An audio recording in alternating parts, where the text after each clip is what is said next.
qualifications in forensic accounting, and I challenge them to publish any certificate that he has to the contrary. And as far as we know, no experience in ever investigating any financial crimes. Absolutely. In fact, Dennis has been the subject of investigations by the Office of the Country General, resulting in his having to resign from the board and the procurement committee of the JUTC. Tell us back about in that. 2008. Give us some details about that, because I heard you brought it up yesterday in another interview. All right, let me find a article quickly as I'm talking to you. See if I can pull up something.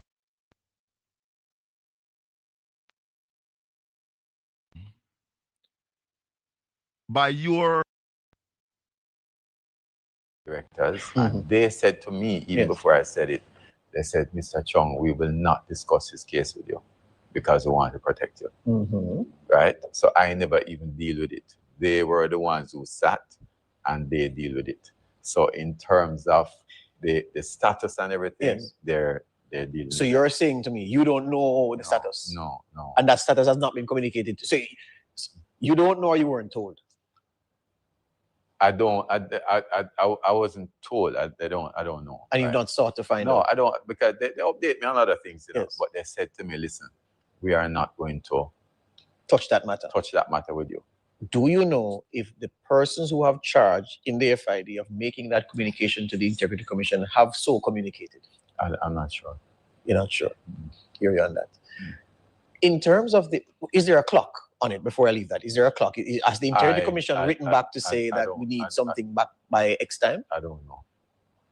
And you've not sought to know? No. And the staff have not told you? No. And you have no interest in asking them? No. That's one thing, the Prime Minister's business in this matter.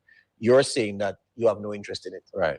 Did you sit on any of those committee meetings to deliberate about the task assigned to the FID by the Integrity Commission? No, I might have sat in one thing where they asked me to do some things, to sign some things, but the deliberation of it in terms of the final thing. You've recused yourself from those deliberations. Yeah. And you recused yourself not because the Chief Technical Director is supposed to recuse himself, but you opted to. Right. And based on their advice. Because they advised you to recuse yourself. Right. And you've only been to one deliberation, you say? Right. A full deliberation, or you sat there for part of the meeting? Not a full. They deal with it. They deal with it. You've washed your hands of it, Pontius Pilate style. Yeah. Because the fact that in terms of the decisions around it, it is, and this is why I sort of understand the opposition and their stance. Yes. Once something appears to be a conflict, I think you have a responsibility. Yes. Even when you sit on a board, to say there's a possible conflict based on what people are saying. It might be true or not, you know. But good governance say remove yourself from the decision making. So, when we have a case, for example, it's not just the FID, as some people think, just sit on it. But we have to work with MOCA, we have to work with the DPP, we have to work with the Integrity Commission, we have to work with TAJ and Customs, So progress is always made. I mean, and you'd have seen that we've had certain successes in certain cases. So the Anti-Right case, for example, we had worked. That's the in-sport fraud, the $200 million fraud. Right? There are other cases in terms of asset recovery and that sort of thing, and other things you see we publish from time to time, right? So we do make the progress, but what people need to understand is that one of the things we do is ensure, and people might complain that cases take a while sometimes. We have to ensure that when we get to the point of charging someone, that we are almost 100% certain, because we don't want to go out there and call someone's name and there's a possibility that is not. This is the quickest way to go from. Well, go on, everybody. Evening. We're a bit early. We're early because It's early bird catch the most worm. And we want to ask everybody on the live at this time to share up the live as we expand our reach. Yeah, man, we ask you to be ambassadors of Portland Spice TV in assisting us to grow the channel. You know, that more people can get the information that we disseminate when we come here in this space. You have been here. We want to thank you. We are grateful the fact that you choose to stick and stay with us, and join us whenever we are on. Happy, really, really happy to have you. And of course, I want to thank you for all that you have done so far for this channel here, Portland Spice TV. Yeah, man. So, peeps, sorry. It's the kind of evening where, this evening is a 3 hours evening. Yeah, man. On a Tuesday, ouch. On a Tuesday, we join Caribbean Radio. We tell us so we are not vlogger nor blogger. Colin Bell is a broadcaster. So the Colin Bell show deals with integrity, truth. As we always say, we never claim no balance. Balance is not our thing. Truth. Because we never claim to be the wealth of all knowledge.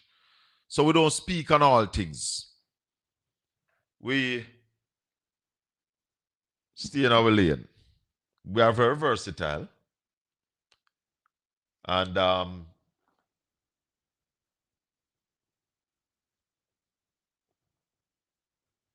we are ready to discuss all matters that you want to discuss. But when it comes to statements of facts, we stay in our lane.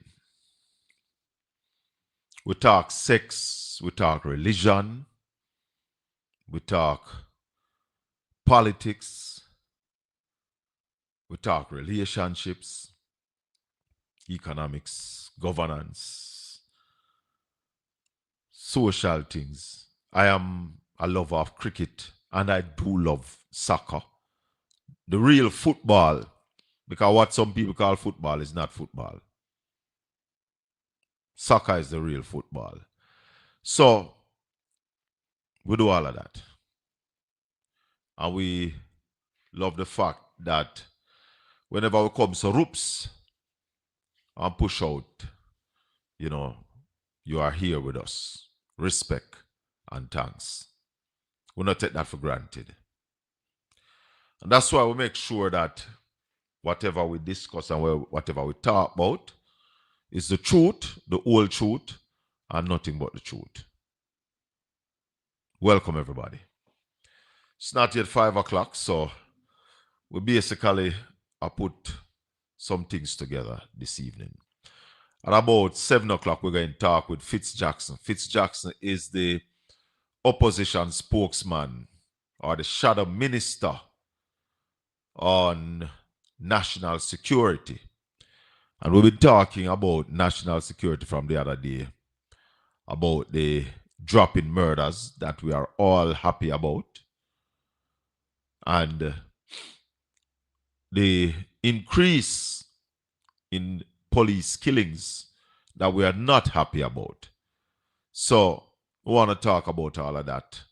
And of course, national security at this time. Venezuela is a hot button topic. Yeah.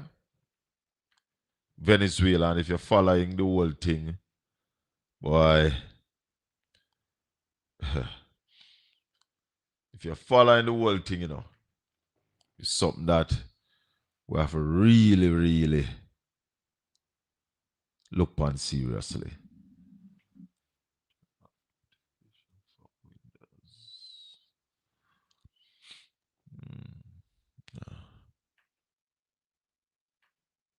Let's do this. So, good evening, everybody. Blessed Tuesday. Hope you had a good day.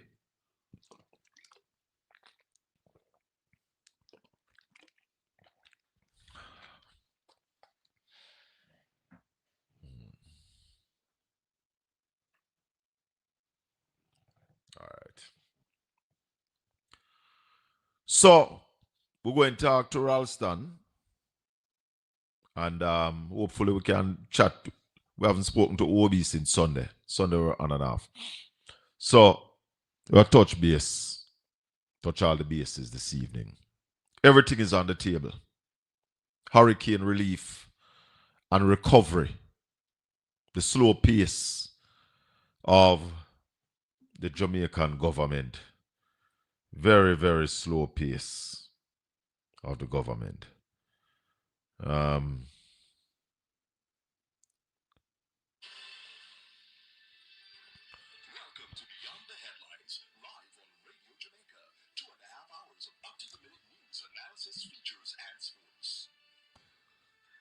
Well,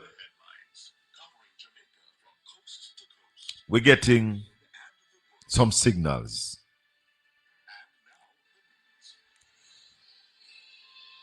We're getting some signals. Good afternoon, I'm Deidre Gordon. Coming up in the news segment of Beyond the Headlines today, Tuesday, January 6, 2026. I said it. They said, Mr. Chung, we will not discuss this case with you because we want to protect you. Right? So I never even deal with it. They were the ones who sat and they deal with it. So in terms of the status and everything, Yes. they're dealing So with you're saying to me, you don't know the status? No. And that status has not been communicated. So you don't know or you weren't told? I wasn't told. I don't know. And you've not sought to find out? No, I don't, because they update me on other things, you know. Yes. But they said to me, listen, we are not going to touch that matter with you. Do you know if the persons who have charge in the FID of making that communication to the Integrity Commission have so communicated? I'm not sure. You're not sure? Hear you on that. In terms of is there a clock on it before I leave that? Is there a clock? Has the Integrity Commission written back to say that we need something back by X time? I don't know. And you've not sought to know? No. And the staff have not told you? No. And you have no interest in asking them? No. That's one thing, the Prime Minister's business in this matter. You're saying that you have no interest in it. Right. Did you sit in on any of those committee meetings to deliberate about the task assigned to the FID by the Integrity Commission? No, I might have sat in one thing where they asked me to do some things, to sign some things, but the deliberation of it in terms of the final thing. Make what you will. Blessed is the man that walketh not in the counsel of the ungodly, nor standeth in the ways of sinners, nor sitteth in the seat of the scornful. But his delight is in the law of the Lord, and in his law do we meditate day and night. For we shall be like trees planted by the rivers of water, that bringeth forth our fruit in our season. Our leaves shall not wither, and whatsoever we do shall prosper. Welcome to the Colin Bell Show for yet another Tuesday. Now, you know, it's a marathon Tuesday when we come on a Tuesday. Marathon. So we're going to be here up until 8 o'clock. Yeah, man. At 7, we're going to be talking to Fitz Jackson. Fitz Jackson is the opposition shadow minister on national security. As per usual, we're going to touch base with Ralston Iman. And somewhere along the line, we expect OB to join us. Good evening to everybody in the chat room. Those of you who have your phone in hand. We are ready to take your calls this evening. We're ready to take your calls. A number of things we have to touch on. The new year has started. And we are saying we start off slow again. Even if we not take it to where we're coming from. We have started off very slow again. 876-804-7072. That's the number to call. We're taking your calls now. Later we're going to join the professor. So we're giving you a chance to speak. And to even put some questions on the table. I traveled into Kingston yesterday. And I'm very disappointed at the level of garbage that I saw along the way when I got into St. Andrew. It's bad. Minister Cuthbert Flynn. It's bad, ma'am. I did see a garbage truck like they started some work. But Lord, are you saying to me that is there from Christmas? Is that the Christmas garbage? No, man. No, no, no, no, no, no. That need to fix, mama. It's still bad. Need for fix. So, may I beg you, Auntie Juliet, my former co-worker, we worked at KLAS together. Yeah. Juliet was an analyst, a sports analyst at KLAS, and also co-host a talk show, a sporting talk show at KLAS while I was there as a presenter, musical presenter. So she's my former co-worker. But God, and then Mr. Garden, sir, Mr. Ard Garden, I don't know if we're short on trucks, but it don't look good. No look good at all. It needs a fix. Need a fix. They said they can't see. No, just driving along the road, your stomach sick.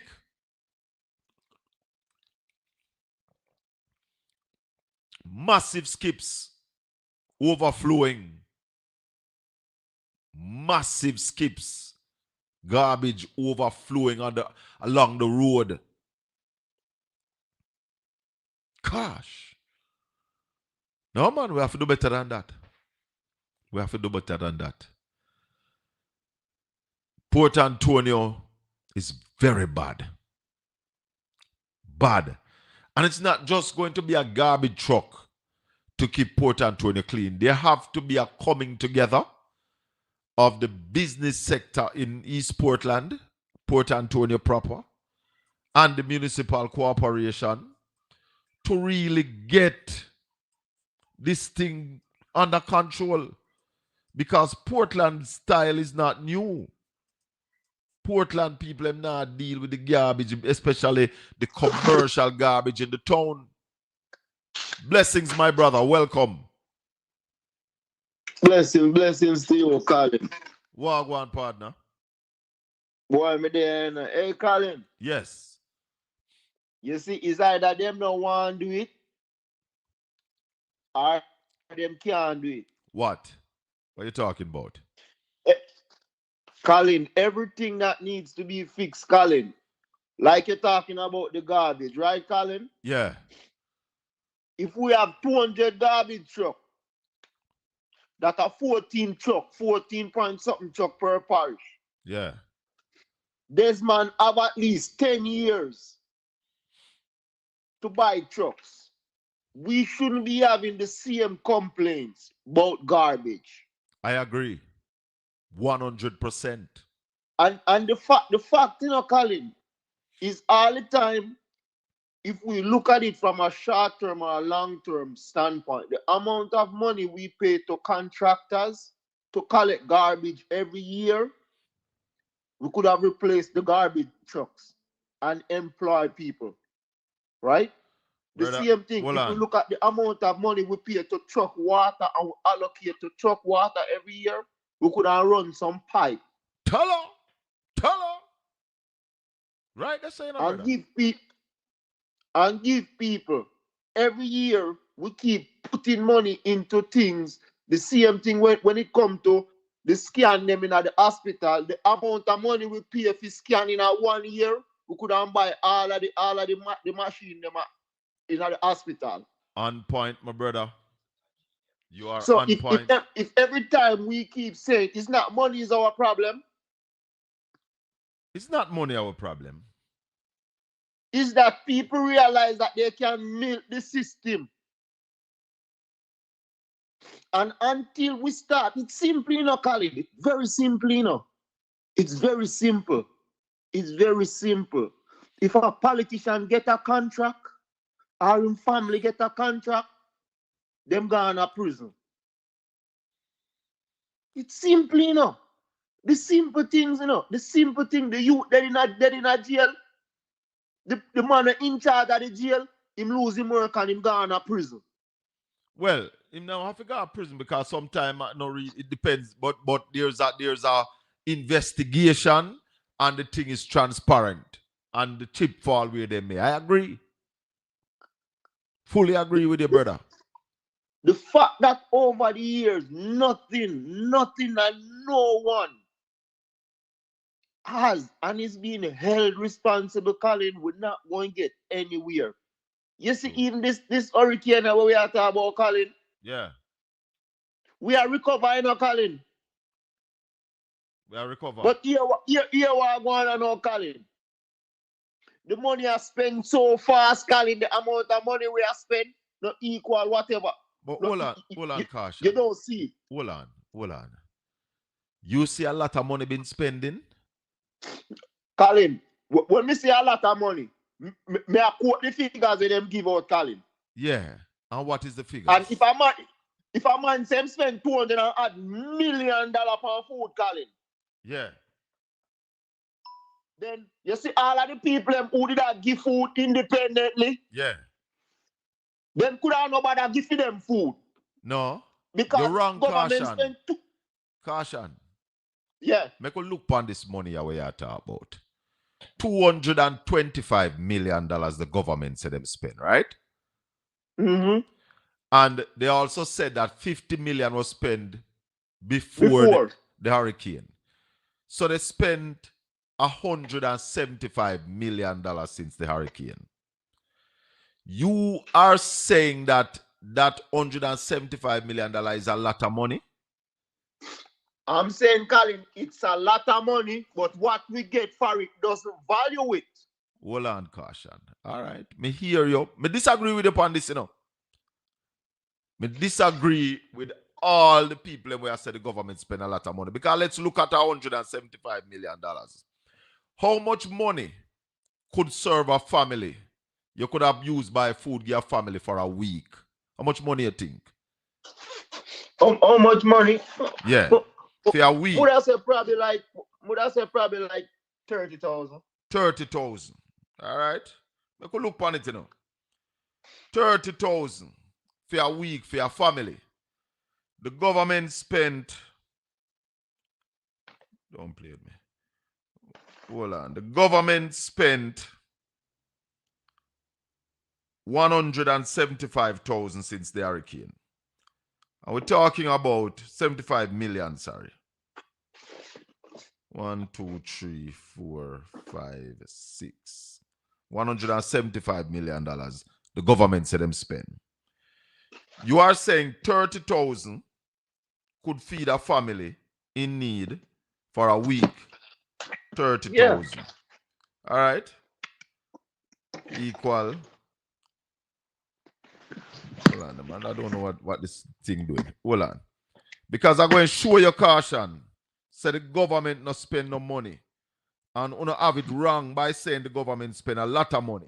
While I am telling you all that the government is wicked and uncaring, because if people never go down, they go give away that money there.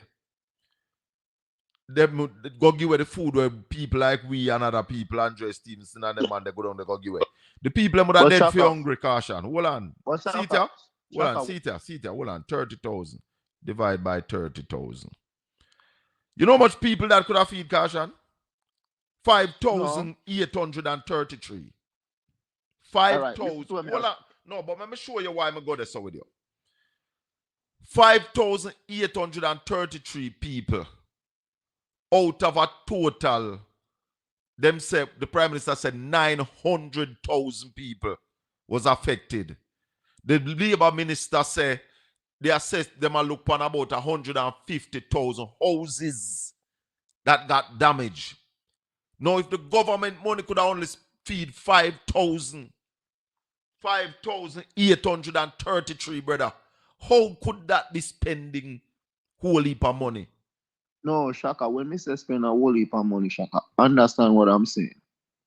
Compared to the amount where other people spend and what them give away, Shaka, and people get more, because that's what I'm looking at in a Shaka.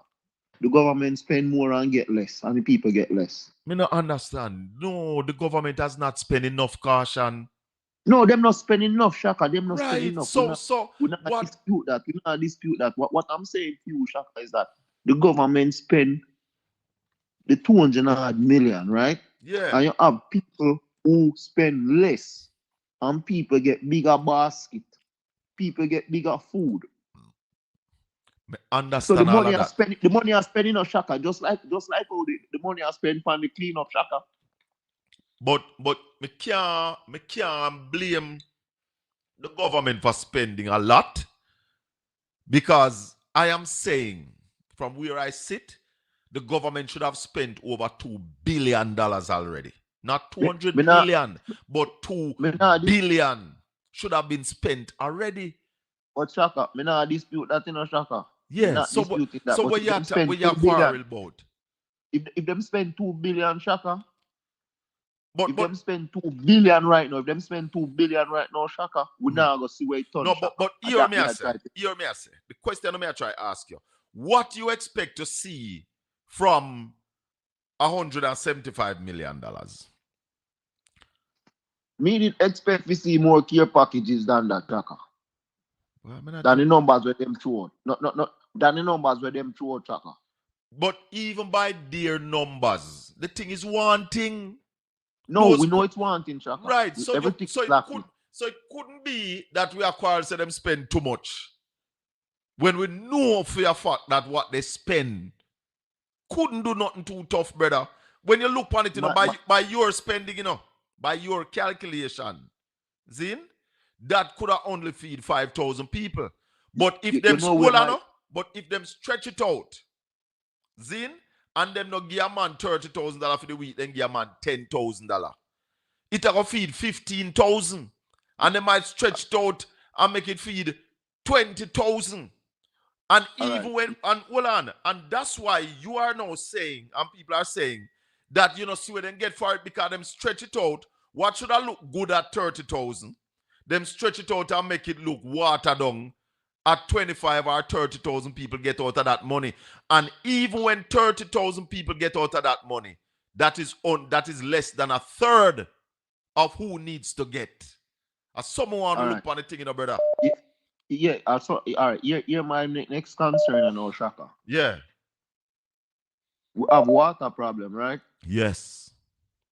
And me see one of them small island, they fly come to Jamaica and embarrass we. And show we how to do reverse osmosis.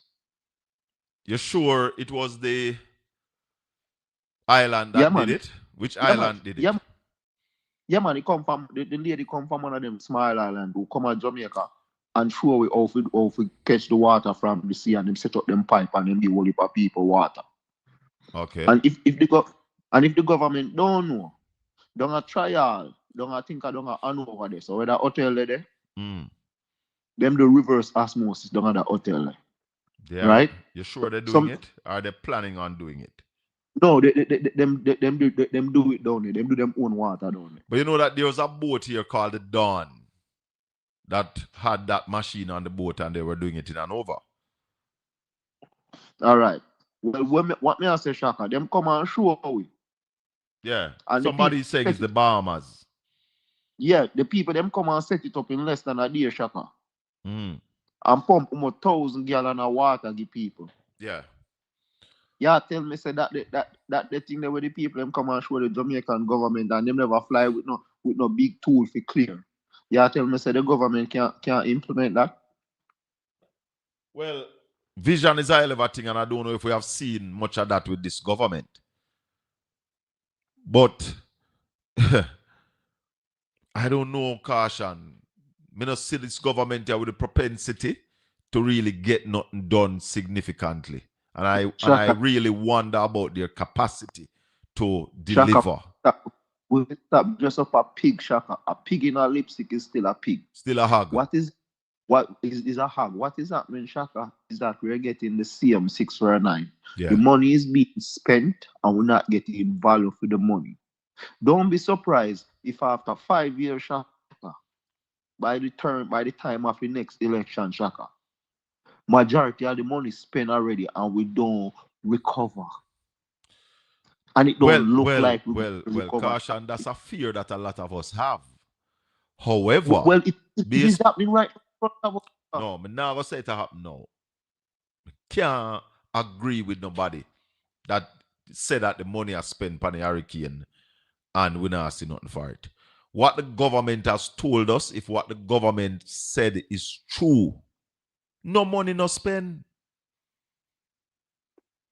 And that them say them spend $225 million, you know. And that could never, the government could never really come out and announce that that is what they have spent since Hurricane Melissa. If that is what the government has spent cash and they are on a mission to kill off the Jamaican people. Because if I never regular people in that dead for hungry, that could never scratch the surface of assisting the people in the West who need assistance. The government has done. This is almost nothing that the government has done. Exactly. So if you gonna sit there and say you believe the government, say them don't spend no money out of the hurricane relief money, we are gonna ask these questions, Chaka. Go ahead. Them have a bridge down Clarendon, down at Bushy Park. It has got almost 2 years now. And the people that make them own a bridge. We truck and everything major way. You have so many projects, Shaka, that Jamaica we can start.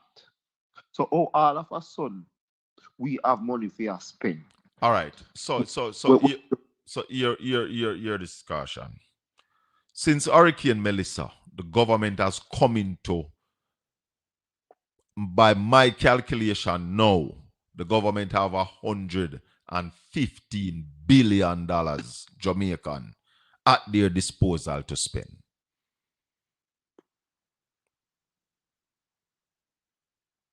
You hear me? Yeah, I hear you.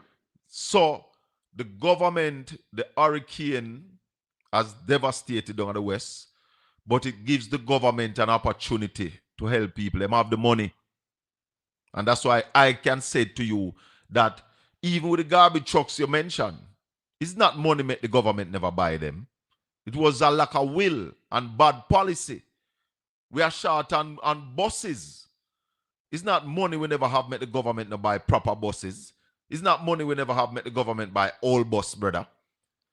The government priorities are wrong. The government priorities were never focused on the people of Jamaica. So what the government did between 2016 and 2025 is paid $120 billion on servicing the debt more than they had to do. So that's $120 billion squander. Looking ratings. And one hurricane wipe out all of the ratings. So we have to understand where the economy are going at Jamaica, brother. That government had deliberately by their mismanagement mash up the country again, you know. But Shaka, you see, even if the man them want to pay down the debt, Shaka, the man them could have paid down the debt in a Shaka. But yes, when me look on the amount of waste, Shaka. No, but hear this no caution. The man them have paid down the debt, you know, but what they are doing, they are paying more on the debt than is required. Yeah. So like between April and August of 2025, the government was supposed to pay $35 billion on the debt. They paid $51 billion. Right. 14 billion more than they needed to have paid. That could have did make house. That could have did fix the bridge where you are talking about. That could have did buy new school bus. But Shaka, I tell you when me equate that to Shaka. You see, just like how them paid on that money they pay on the bus, Shaka. Yeah. You see when the government goes so boom and overrun one hospital by more than 1,000%, Shaka. That's the money we could have fixed two bridge. Then that we are them something that we are talking about the amount of squander. So that's why me end up on the money we overpay. Because you see the money we overpay, Shaka, we could have recoup that money in the wastage and the corrupt to self. But what may I assure you is everything, because I was coming to that money from the hospital. And I'm going to also tell you about another $11.4 billion where the government just gave everybody 20,000.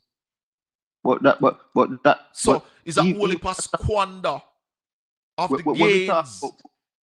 When we talk about the amount of money what we pay for buildings that are unoccupied, we're gone in the billions. But this how we fly over enough people heading on Shaka. Just last year after burial Shaka, we spent over $1 billion to repair schools, Shaka.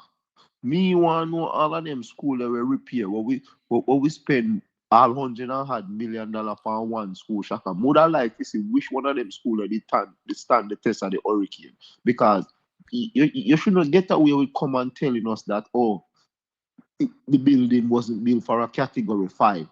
We spent a lot of money to repair schools last year, Shaka. Of course, every year, not just last year. No.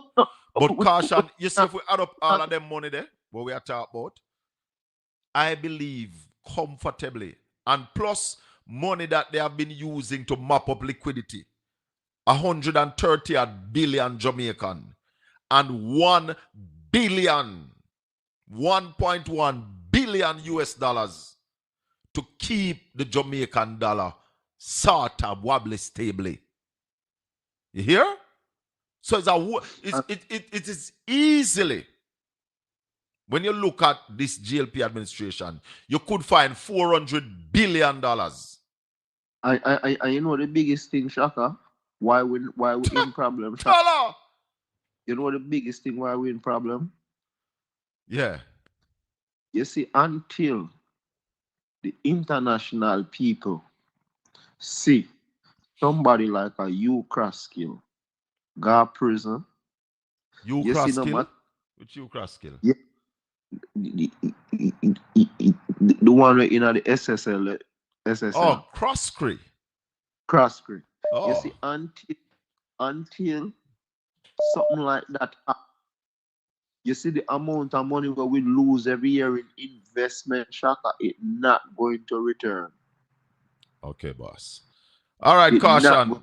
We have some other people that try to come in, so we'll give them a call. We're going to talk to Ralston in a little more. But caution, one of the things I want you to focus on when you go out there, because he's a man who out there I preach it. But when you make the people understand, caution, that the money where the government said them spend is an indictment on the government themselves. After 2 months of relief or recovery from Hurricane Melissa, $225 million a disgrace. It is definitely a disgrace. It's a disgrace for you to come out and say you only spend that. It's an indictment on you. That you said, caution, $30,000 per person for a week. And when we do the calculation, it's 5,833 people that could have reached, brother. So you couldn't see it. When you talk about 150,000 family, over 400, some said 900,000 people affected, how could $222 million, how could you even come out and say that out of your mouth? Is that dereliction of duty? You have not been helping the people. So at that moment, you make the people understand, my brother. Give thanks. Yeah. One love. Cool. When we preach it them way there, a lot of people vex. But make simple. That's what it is. The situation makes simple. The government has been lacking. And we need to see it and stop talking about whole heap of money, $222 million, how much people that could have feed. Do the calculation. That couldn't feed nobody for a week. It couldn't help the people them down there for 1 week. Auntie Winnie. Auntie Winnie? Hello, yeah, good night, sir. Mr. Welcome. Bell, Yes. tell me something. Now the prime minister said he talking people telling lies on him what he going to give church money. What's wrong with prime minister? Himself don't never read the blueprint. Don't never read the fine print. Why the man? Listen, I think he taking Jamaicans for a fool. The man say, I never really read think the he fine. said that people telling lies.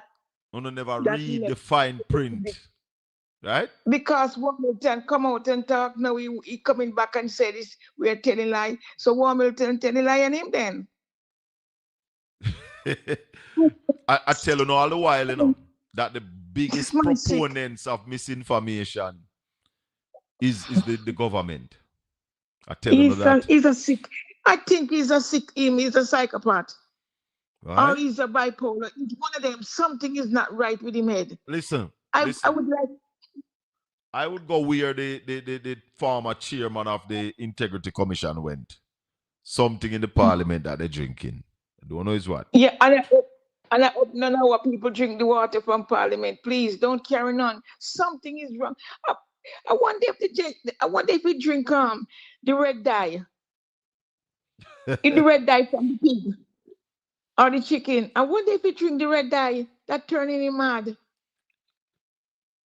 No man, only stop it, man. Stop telling lies. You said you're going to give the church 75 million to build up the church, and then bad mouth come and tell you say they don't need it. And now you come and say people telling lies on you. You are a sick person. You are. Listen, I swear they dropped you on your head when you was a baby. Auntie Winnie, show me your company, me tell you who you are. One of the Prime Minister's closest confidant is Desmond Mackenzie. Oh Lord, a two liar. The man's going to tell like money and bring down his character, but he don't have no character to bring down. No. He's sick. He's a sick person. He's a schizophrenic or a bipolar. Or he dropped on his head when he was a baby. I'm not going to call my Prime Minister no name, because my Prime Minister. He's a sick man. He's too lying. No, I am telling you, he's a sick man. I'm not bad talking my Prime Minister. I will not bad talk my Prime Minister. Well, I will. He's a sick man. Dr. the most honorable Andrew Holness, Prime Minister of Jamaica. What? Don't use that word, for God's sake. He don't know anything about honorable. How will you call it? He's a bond. Doctor, the most honorable Andrew Michael Holness. Sir, I don't listen. I'm beginning now to I think I'm going to cut off everything because that man only going to let me draw the little piece of hair me got left from my head here.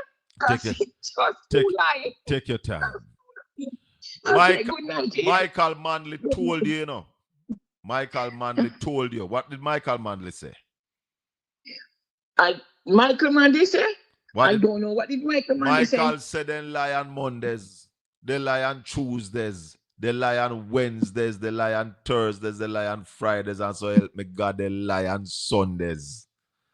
Yeah, and as Marshy would say, the Jamaica Lion Party. Tell her. That's what Mr. Marty say. Okay, then you have a good night, sir. You too, madam. We're going to talk to Ralston a little more, and then we're going to have Fitz Jackson later.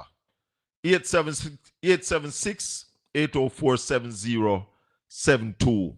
This is the Colin Bell Show. We're live on Portland Spice TV at YouTube. Please share up this channel here. Share it up.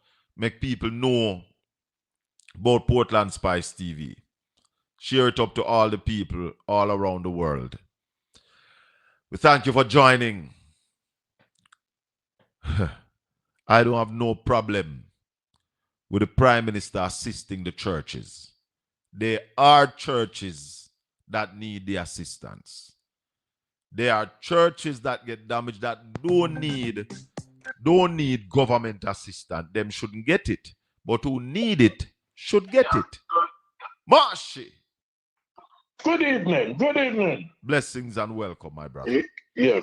I asked this question on another platform today, And for those who never hear, I am going to ask it again. Yes, sir. Food for the Poor is a government organization or a charity organization? Food for the Poor is a charitable organization as far as I know it. Thank you very much. Why should the government should be looking for food for the poor to build house for people? You see, the government missed the ball.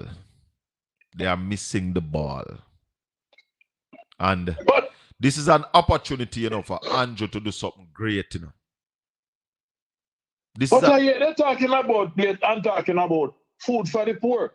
I don't know. Well, voting is a collective decision. So the majority carry. So I would say we, even though I don't vote for the JLP, but I have to say we because they are in power. So I'm going to say we never vote for food for the poor. All right, hold on, Marshy. Make we put this thing in a perspective.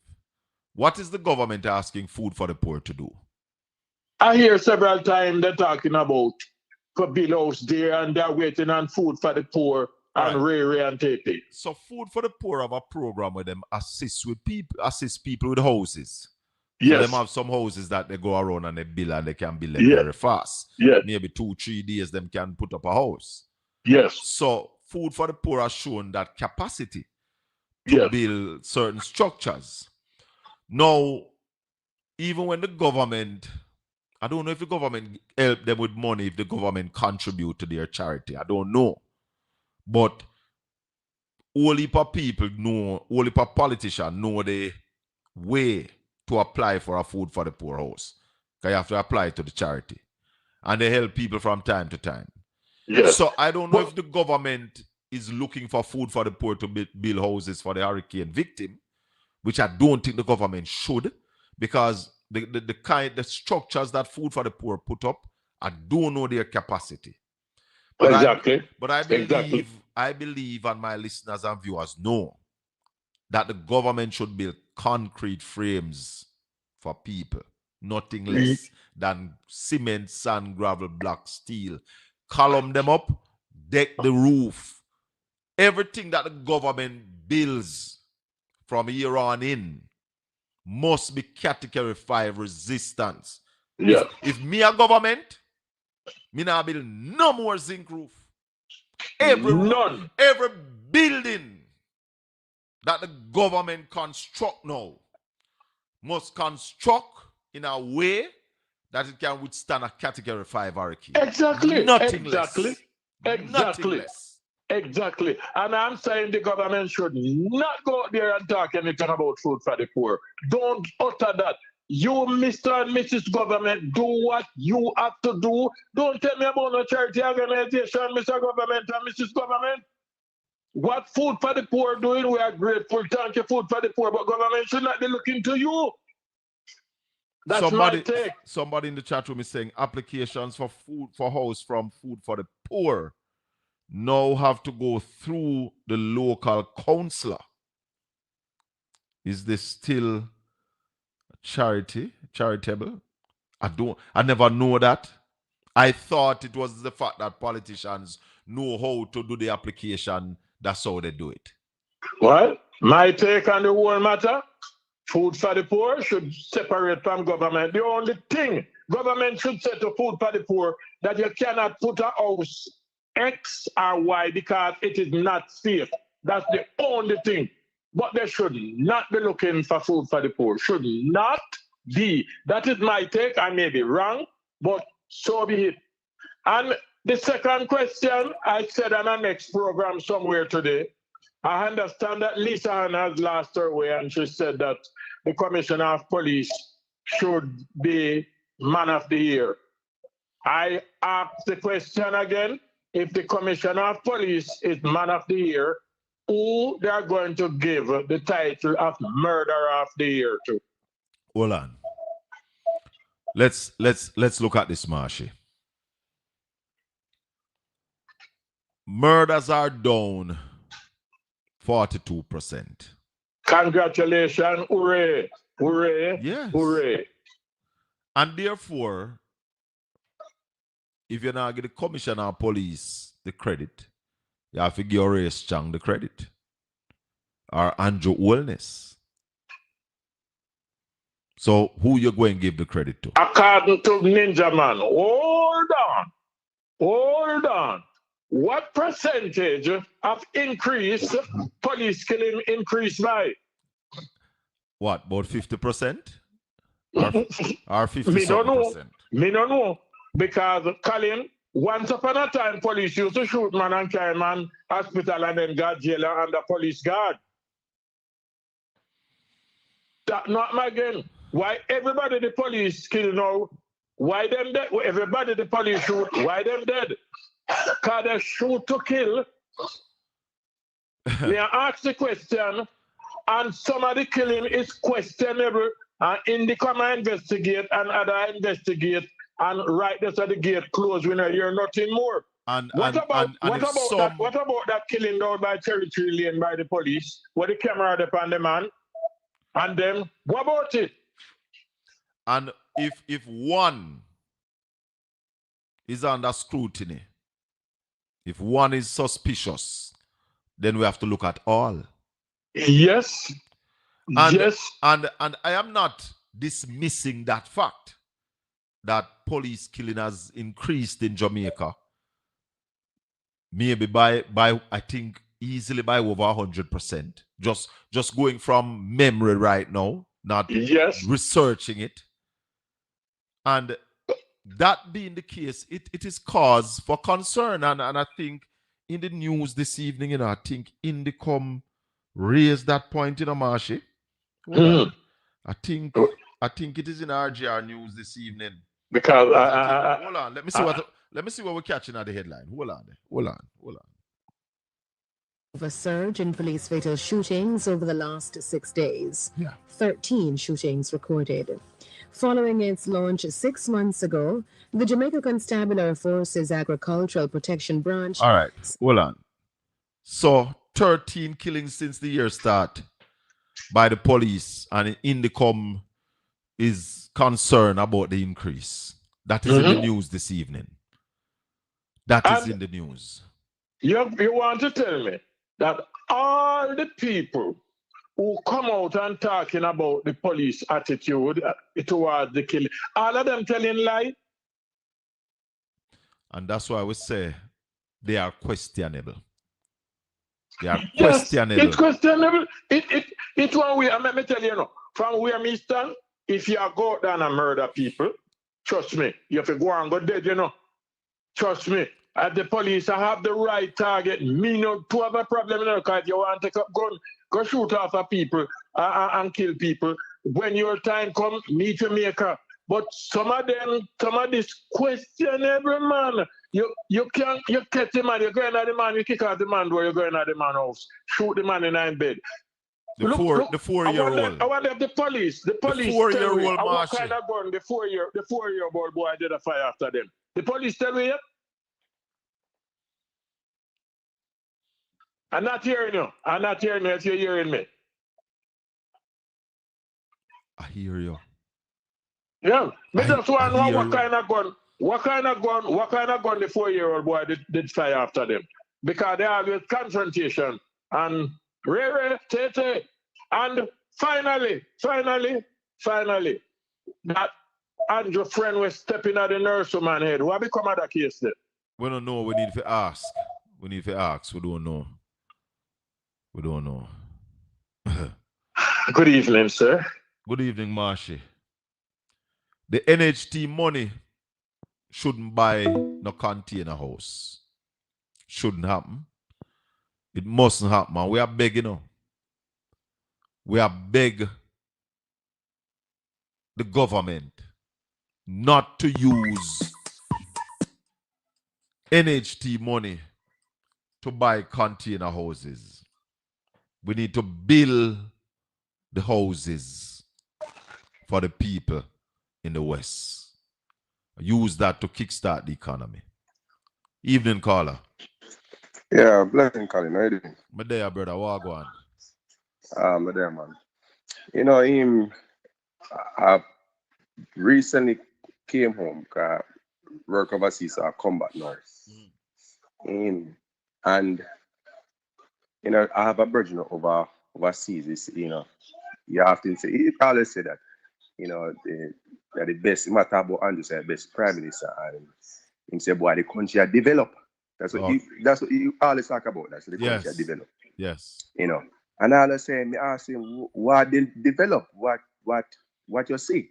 So they must say road, and so I say road a bit long time because road start from PJ them time. Yeah, man. So it's just a continuation. It's a continuation. Yeah. And they must say crime down, and they say, well, you can't say yes, crime down, and for this everybody year, glad to cry. Whether him, the commissioner, or Mr. Sleepy, the man responsible for the crime portfolio, whether him, whether you want to give them credit, it's up to you. Because at the end of the day, if PMP was in power, would give all of them credit. But what I'm saying, as a citizen of Jamaica, when I see it's a Spanish town, not the Spanish town, all over Jamaica. The road to go in a Spanish town with Colin is a disgrace. Me talk about town, You can't go in your city, in one of your main city, and the road is a disgrace, and you look on garbage. Boy, me tell you, man, it's sickening. No, the garbage is so sickening, brother. At unprecedented levels now all across the island, brother. Garbage. So that's why I say how country, if you build a country, you're building it in every way basically. If crime down, you want to know, so boy, your road are safe. Because me drive on the road since one year from Mandela. And I tell you, so the man then cut out the road, like when patrol and then cut out the road and just leave it. Accident, they must set up your fire to kill out yourself, Yeah, man, that's why I'll chop your tire. Dangerous. You have to swing out of the road. You go far enough. We have a chance to go far enough. To say these when them do the road, when them patch out the road, the only thing you know the difference is because it's fresh. The man then put it back right in line. Yeah, man. You know, no bump, you right in line. But one of the problems with our roads, most of our roads now have no base, So as soon as you cut out the asphalt, it's dirt. If I know, remember we have an agency, which is called National Road Agency. Yeah. My question is, me grow up and me see them big road, and me see roads serve long. I know mash up, probably I know roads start mash up because over time, because them not treat the road or them not maintain the road basically. So you mean in a mash up. But these roads that they build, as them build them deteriorate as them mash up back. But that's what I'm trying to show you. Them now build the road them with sub base and base. Yeah. You see the road so from Port Antonio. You see the road from Port Antonio to Negril. I just maintenance that road they want because that road they build properly. But all the road of them just don't run a center much garbage. Yeah. So what I'm saying, you see, we have to treat the environment just like how we treat crime. We have to treat the environment the same way and I think we should, basically give have some fine because the business place have a lot to do with all of this mess we are going to their country, because they're not under no rule and they're not under no regulations. Them do what they want, them dash out them garbage or something. The place is just a mess. Man, my final point is the crime situation where 311 persons killed by the police, right? Yes. And last year before 2024, how much I did? 150? It was 158. I think I was 158. But if it's 158, then police killings would have up by 100%. Most, but they must say a 64% it up. So they must say. I think it was over 200. I think it was over 200 last year, or somewhere near 200 or something like that. But 64% is madness. Yeah. Madness. Them say 64%. But what I'm saying, the people, remember, when you elect a government, you listen to the voice of the people, right? Yes. It is what the people want. And the people have been calling out that we need body cameras for the police. And that should be speedily, meaning that we should get that long time, even if it's not every police have it, but especially when it comes on to operation. Every police should have that when they go in an operation. Concern. The least. That is where my concern is, my brother. Yeah, because it can't be in our country where gunmen are kill man and the police are kill Sooner, I tell you already, no, sooner or later, we're not going to have no man in the country, you know. We're not going to have no man in the country, I say it here already. My final thing is that, you know, a country can't run like that. The country can't run like this. We have to, in every area, we have to touch every area. What are we doing for the youth them in the inner city? What we are doing to take them out of the life of crime or have to drive them from that and give them a better opportunity and show them a better way? What are we doing? We just policing and just killing just like what the gunman is right now. The police them the biggest gunman now. You know? Yeah, man. Them people right now, people afraid of them more than afraid of them more than gunman right now. Yeah. Police are rude boy. Tell me which one you're ready. Yeah, anybody come, somebody. Hallelujah. Yeah, and them my biggest people afraid of them right now.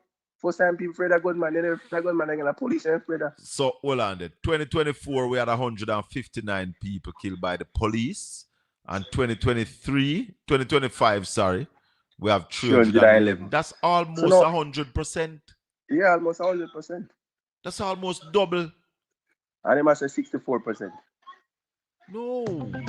I wonder if I favor we can give them access. 8 more, it would be double. Hold on there. Hello, good evening. Good evening. Just want to deal with this briefly.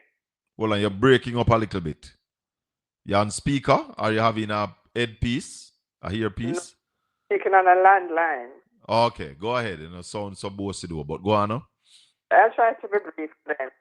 I heard the RJR about the police killing. Yeah. And although, you know, it's good that crime is coming on and everything, we won't dispute that. I mean, murders. But what I find disturbing is the continued failure to deal with the matter of the body-worn camera. I don't think there's any intention to deal with it, Carla.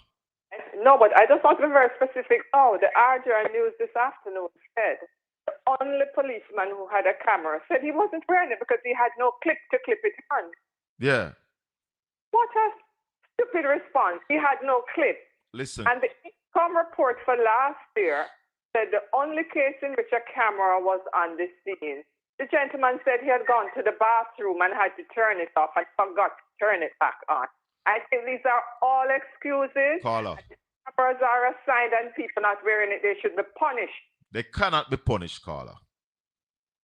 No, this guy who said that he didn't have no clip. He never knows they need a clip on the camera. Carla, I believe, and this is my view, that the government have no interest in police wearing body cameras.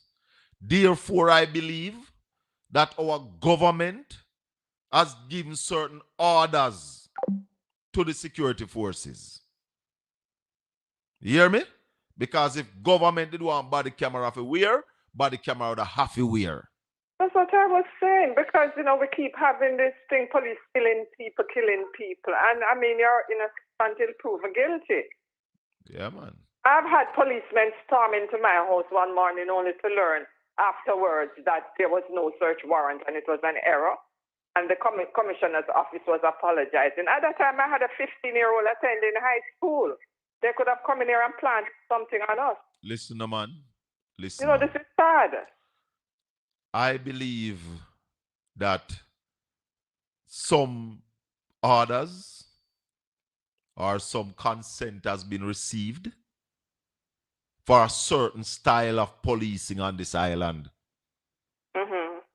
Because every time you hear this government telling you how much body camera them order, and they get how much more body camera, yet on no special apps we hear of police wearing body camera. There is no intention the gentleman for them to have wear any. On the camera. What a stupid response. Listen, man. You should ensure you have all the accessories you need to wear that camera. The other one had gone to bathroom and turned it on. We need to stop pussyfooting around. Yeah. Stop the crap, people. There is no intention by the government for police to wear no body camera. Hence, certain things happen at will. I hear you say you're having the spokesperson on security this evening. Yeah, man, we're going to talk to Fitzjackson at about 7 o'clock. To find out what exactly, if they're following it up when the house resumes. Because, I mean, we're concerned. 13 people killed in 6 days. The Prime Minister take people for fool. The Prime Minister can deal with you like, you have to get this for the body camera. It's not just about the body camera. It is the backroom asset. Prime Minister, you think so stupid, man? Stop disrespect, man. Body camera has been worn all around the world. You see when the Trump they gonna take out Madura?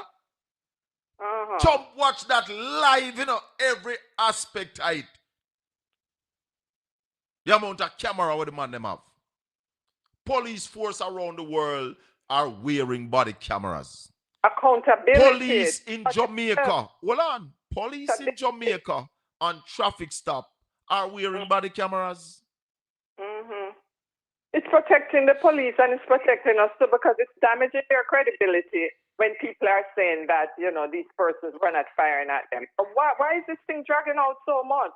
Because... Let's take it up with Mr. Gentleman when he comes on to see if they can follow up in the house for me. We'll as a Jamaica, I'm very concerned. But me I tell you, say, as a Jamaican, me not see no intention for no police or we nobody camera from the government. The policy makers are not insisting on nobody camera. So therefore, in my view, the policy makers have a different intention. Thank you. Okay, bye. 876-804-7072. Hello, good evening. Caller, go ahead. Good evening. Mr. Bell. Hey, what go on, partner? Anybody here from Junior out of Montego Bay yet, please? Junior out of Montego Bay. I'm trying to find Junior from Montego Bay. Anybody here, him let me know that I'm all right and well. Go ahead, my brother. The people them name, the people them Jamaican for justice. Hey. What did they protest about? They did protest about body camera. Yeah, so and the Prime Minister did support the police. Back to back. I'm on the track. So the Prime Minister protest against body camera. Yes, they did. And Marlon Morgan said to wear blue against the people who were protesting for body camera. So you see what me I say, me right? The government not intention for the body camera wear. So your question, the answer about the Prime Minister and the government. There you go, brother. There you go. Thank you for bringing this thing to a conclusion. All right, my boss. Take care. Thank you for bringing it to a conclusion. You hear the man say? The government, when Jamaicans for Justice was protesting for the police to wear body camera, they were not protesting against the police. Marlon Morgan and Andrew Holness saw it fit to have a counter-protest. Huh? A counter-protest against transparency. See, me can only talk the talk, Hold on there, Obi. Hold on there. Me can only talk the talk because we have to know, be fearless and be truthful. And we are other man, to the thing where is a man will speak truth to power. Hold on there. Yes, caller, go ahead. Yes, Colin. Yeah, man. The camera, right? Yeah. How much credibility does the camera help? How much credibility? When it comes to the police in creating crime, because a crime is the police are creating right now. They say police are create crime. Yeah, police are creating crime because regarding to the Churchill incident. Yeah. Right? And all the footage of the camera shows where the young man opened the door, put his hands up, surrendered to the police, and was then bring upstairs in a bedroom and killed. right? No, you don't know that. I know you when don't, I hear hold on. any police get charged for that incident. You know? Hold on, no. You don't know if I saw it go. He was brought upstairs. You don't know what happened after that. Colin. You don't see no more footage. You don't see no more Colin. footage. Yes, sir. Colin. Yes, sir. I am from Churchill Lane. Thank you. I am from Churchill Lane, 4 past Clarendon. So I can say. There might not say in details to the media where the young man was killed, but he was killed upstairs in a bedroom. Yeah. But you don't know how he was killed. Right? But Colin, if he surrendered to police, and it was several police, it's funny. He was still standing at the door when police passed him. Listen. We saw the video. And it's funny. It's funny bad. It's of funny. Course, it's funny, very funny. You see, this is, believe it or not, you know, hold on, my brother. These police killing are the number one trending thing in Jamaica. Hold a sec for me. Let me say good evening and welcome to the listeners on Caribbean Radio, 97.9 HD4. We cover the largest area over there in Florida as any one radio station. New and improved. We're talking about high definition radio. Welcome to the Colin Bell Show. We're coming to you live from Port Antonio, Jamaica, from the studios of Portland Spice TV. Good evening and welcome to all the listeners on Caribbean Radio. We have a caller on the line, and we're talking about police killings in Jamaica that has gone up, that has increased last year, 2025, by my estimation, maybe about 97% in police killing. We have Conrad O'Brien on the line as well. Conrad, good evening. Hi, Colin. How you doing? I'm fine, thank you, my brother. All right, let me go to... Good, and to your... Go ahead, Obi. Okay. No, I was just greeting your listeners and viewers, you know? Yes. Good. Colin, let me just weigh in quickly. No, Obi. Me have the caller a whole a little while. Okay. So let me just go to the caller first. Okay, no problem. Go ahead, caller. Yes, Colin. It's the number one trending thing in Jamaica right now. Is police killing. That's the number one trending thing in Jamaica right now. And I heard a caller earlier and say he feared the police more than the gunmen. And I can concur. So you say you're from Cherry Tree Lane. And you knew the young man that met his demise down there? I saw him. I don't know him personally, but it's somebody who raps with my nephews, and even my daughter is close friends of him. Oh. That was a fun right one. Because he recently I born and grew in Churchill Lane. He recently come to live in Churchill Lane and the scheme. All right, my brother. And this young man, if you ever get a chance to interview people from Churchill Lane to speak of this young man, you'd have surprised of the things they said about him. But the thing jovial this young man was. Police knock the door and the man run go open the door. That man should never die by gunshot that day. At that scene. He went out and opened the door. People will see the video. And then the next thing, the man dead. That should not and you see, have happened. This should be this should be an eye opener for Jamaica at large, right? The way the police going around and slaughtering people, brother. I'm not saying there's not hardcore criminal out there, you know, but there are several people which were killed, right? In the manner they were killed is wrong. It is wrong. We need the body cameras on the police. When the worse you're going on special apps, you know that you're going out there on special apps. All cameras should be running. But my brother, don't listen to this.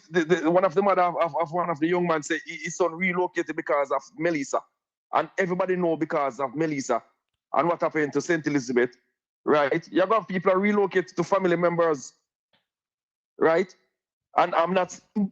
If these young men were not involved in criminal activity, now I'm not saying that, but right, elderly man in an interview said they went there and kick off the door and there wasn't any shootout.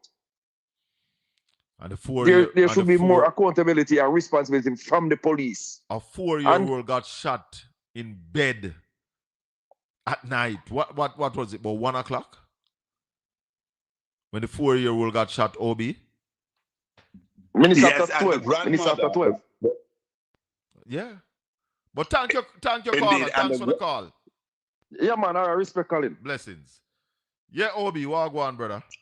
Yeah, Colin. And the grandmother of that 4-year-old said the daughter or the mother of the child really came out and begged her for my daughter, my baby inside there. Don't and shoot. The police went ahead and shoot. Today, Colin, on the Observer front page, we saw a picture with the Commissioner of Police, Dr. Blake, and 2 female constables. And they had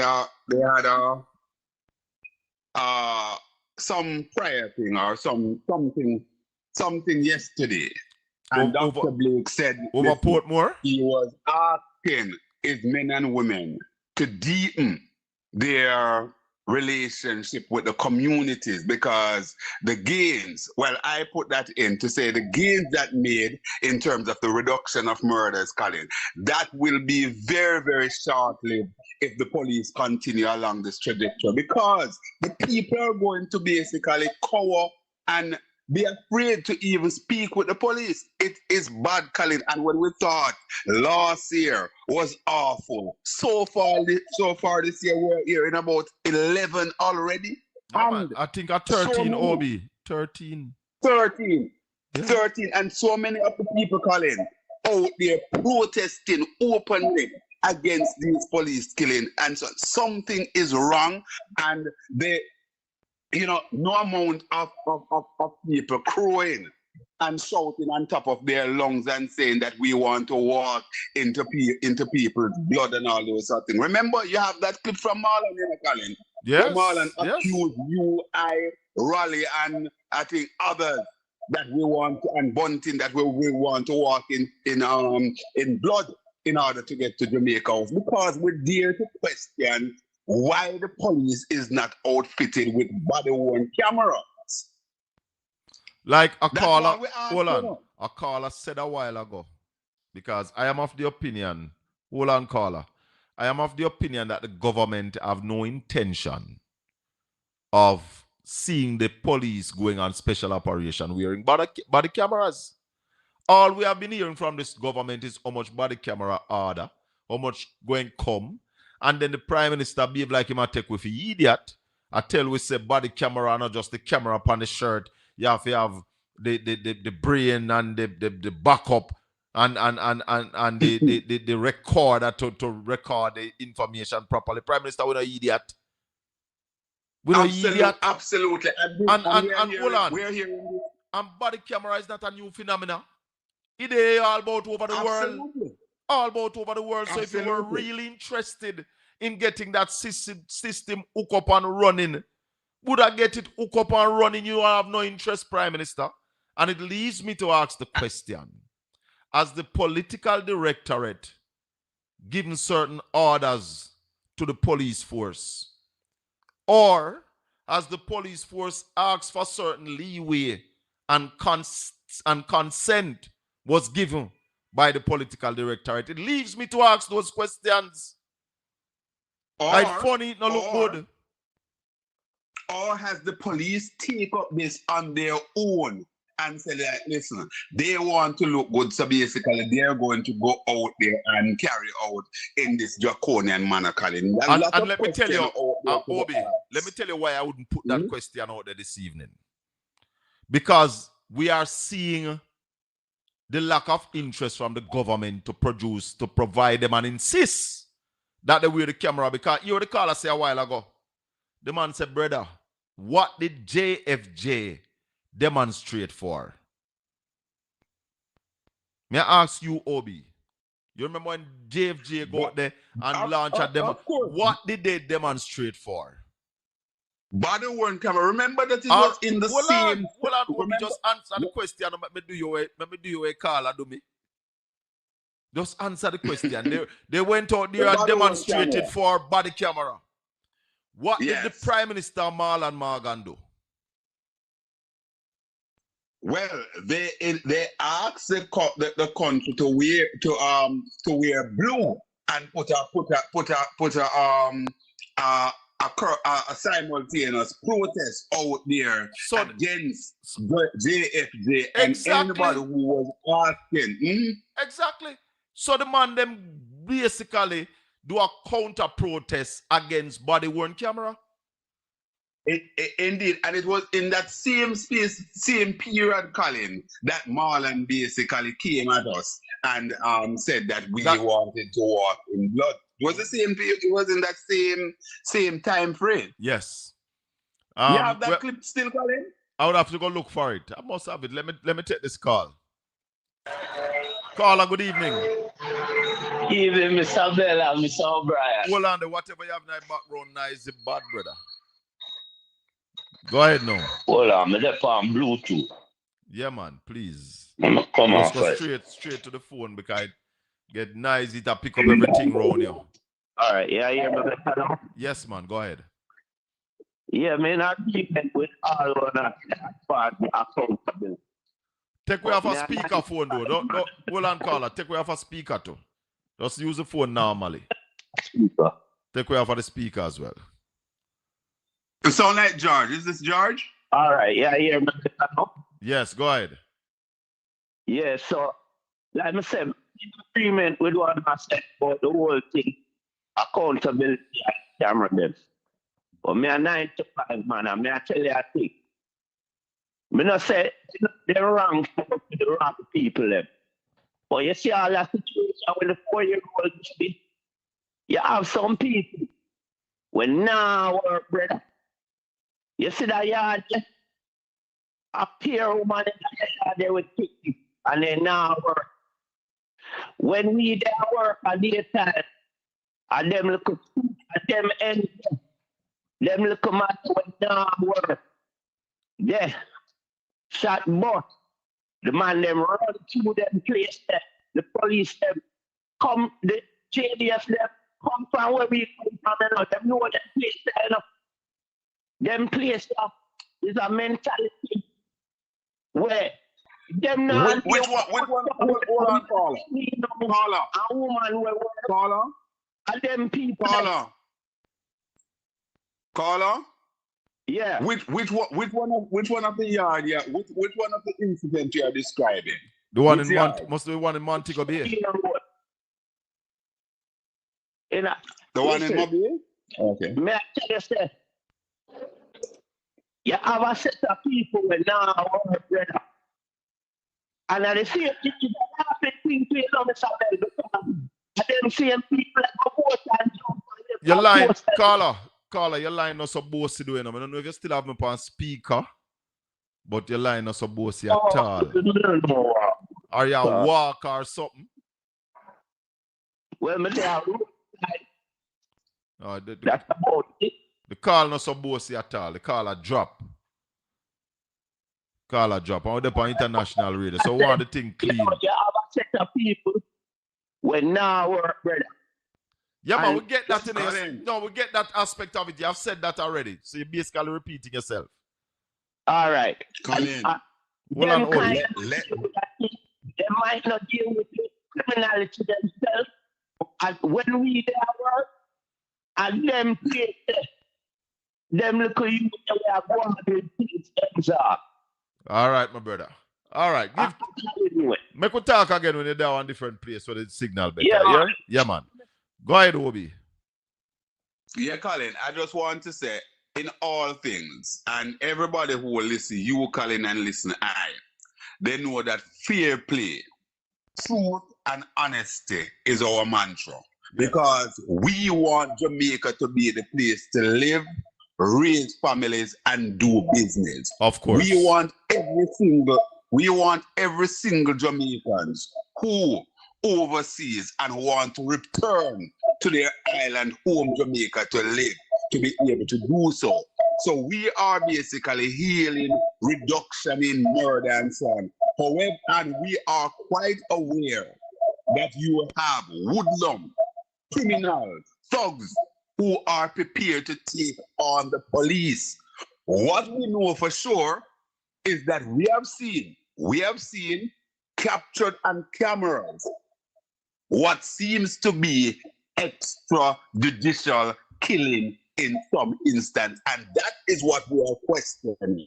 Yes. This is what we're questioning. When you listen to the young man's mother in Territory Lane, and you hear that lady, I think she's a Christian lady, and I also believe, Colin, that young man, if I'm not mistaken, I think I learned that he was supposed to get baptized the Sunday. The Sunday, when the Sunday after he was killed, well, he was supposed to baptize that Sunday, or the Sunday after, one of those Sundays, right? I think that is it. Everybody who you came into contact with give you a testimonial of that young man that is second to none. You understand? Yes. And it is sad, Colin. It is sad. It is sad. As a parent, you rear your child to a certain age. Your child now past the worst, come fending for himself and so on. As a mother or a parent, you're expecting you may not be able to get looking for financial help from the child. But certainly you're looking that in your ear, in your twilight years, you may need that child to be your saving grace in terms of taking care of you. And the police came and carry out this kind of thing, and all you can get at the end of the day, boy, we're sorry, and let the investigation take course and so on. It is sad. The police have to operate better than this, Colin, and the government has a responsibility to the people of Jamaica to outfit the police. Let me tell you this, Obi. Let me tell you this. Let me tell you this, and I have said it here many times, that the police force and the military works on orders.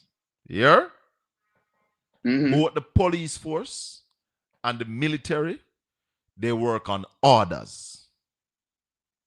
And if they are given certain orders, certain things will happen. If they are not given certain orders, certain things won't happen. And I am laying this police killings at the feet of the political directorate. Me now mince no words. Me now blame the police. You hear? Because with all that have been said, Obi, show me where you see the government insisting that body camera should be wear. Instead, you can point to a number of questionable actions and argument. Remember Dr. Chang say body camera no make no sense when you go up on operation, you can dive and it'll drop off. You know? Yeah, man. All those nonsense. And for about 4 years now, the Prime Minister continued to regurgitate that, you need this and you need that and all sorts of things. And Dr. Trump come and talk. Listen. Me have Chris Campbell on the line. Hey, Obi. Before you bring this Obi and Colin. Hey, Colin. Hold on, Chris. Hold on, Chris. Where's Obi? Chris, just 1 second, Colin. Just before you go further, there is one of my listeners reach out to me today, and with a major concern for a family member, Colin. I announced it today on my program. May I go ahead and just share the information here? Quickly, Obi, let's go. Yeah. All right. So, information regarding Betty Hines, sister of Paul Briscoe, last known address of Betty, Woodford Park, Kingston 4, Jamaica, near Alpha Boys School and Upper Camp. Last known telephone number, and she gave a telephone number here. So anybody know of Betty Hines? Is there a picture of her? Trying to reach out to, so you could be just make contact. Is there a picture of her, Obi? No, there's no picture of her. I could actually ask for that, Colin. I also send the info to you, Colin. So if anything, you can rebroadcast it. All right. Go ahead, Chris. Yes, Colin. Obi, how you doing? I'm here, my brother. All the best. Happy New Year, Chris. Colin, I live in the United States and I have 2 boys. They're now in their 30s. Yeah. when they were in their teens, my biggest concern, as you know, in the United States, black boys are at risk of being killed by the police. Whether you come from an outstanding family, a poor family, it don't matter because they see your color and them kill you. No, I am not willing, Colin and Obi, to sacrifice my child, my innocent child, so the government can attain a certain amount of numbers in reduction. Who want to be the one who's going to sacrifice their innocent child? And you say, why I just saw it going on. Some people have to just get sacrificed so we can have certain results. Well, let them step up. Because all of these people who sit down and say these things, when it comes to their door, they want empathy and they want sympathy. Oh, yes. I am not going to ride with that. We're not going to ride with that. Okay? You must have justice. You're so correct, Chris. You're so correct. Okay? You're absolutely We have correct. the United, Colin, all the riots in the United States in the black community were caused by police killing black people. Going back to the 60s, the great riots in the North, in the South, the police brutality is a known thing in the United States. It's a fact.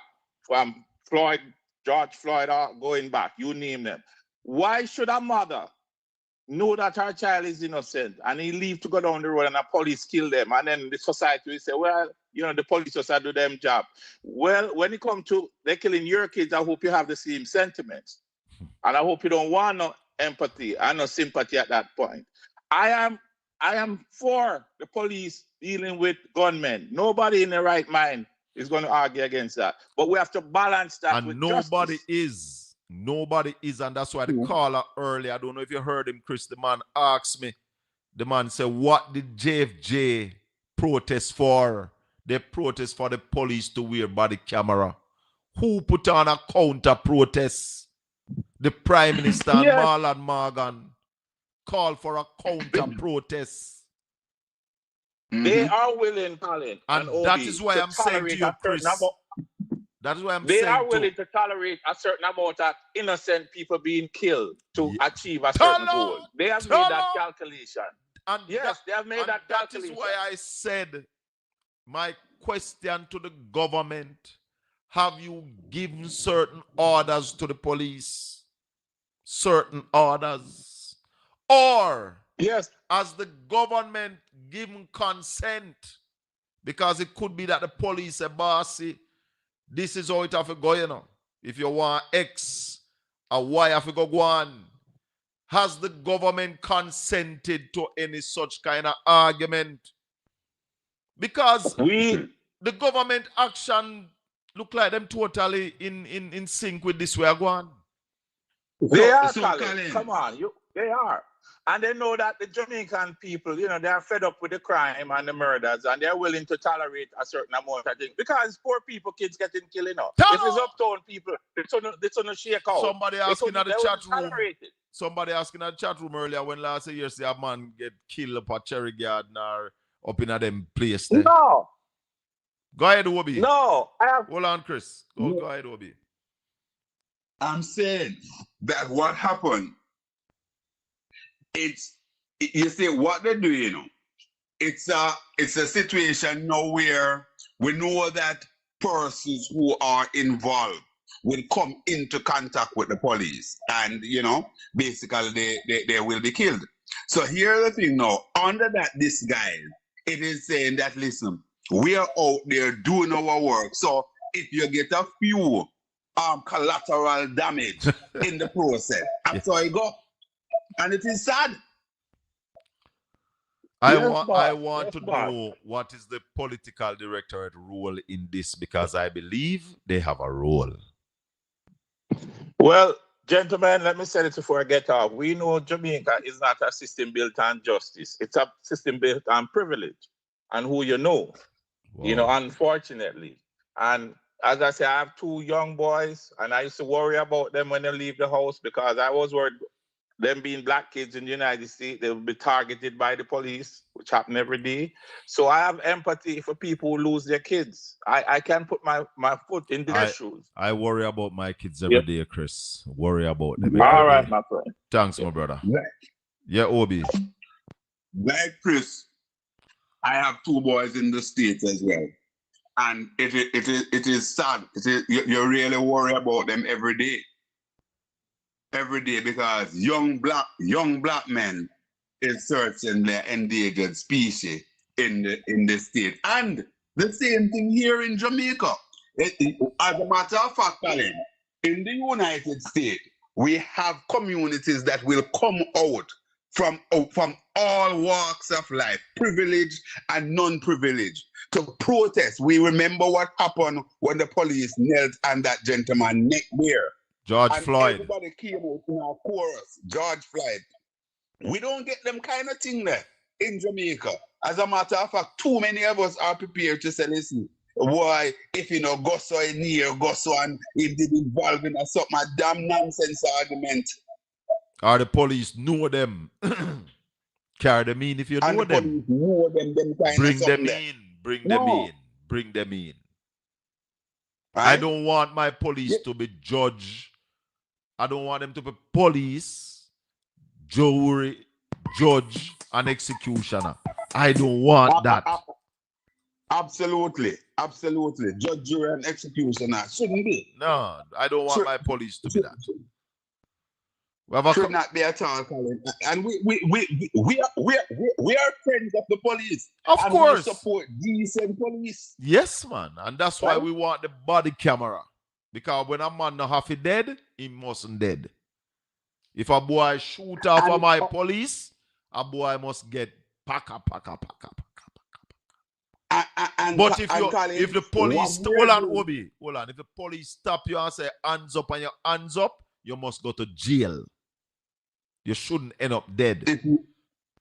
Yes. I have a caller holding. Let me take this call. Go ahead. My brother. And friend. Or no. I don't use just brother and friend. Let me first say my comrades, yes. my brother, and my friend. Blessings. Yeah? I realize some people nowadays afraid to use the word comrade. Yeah? We are blood and fire comrades.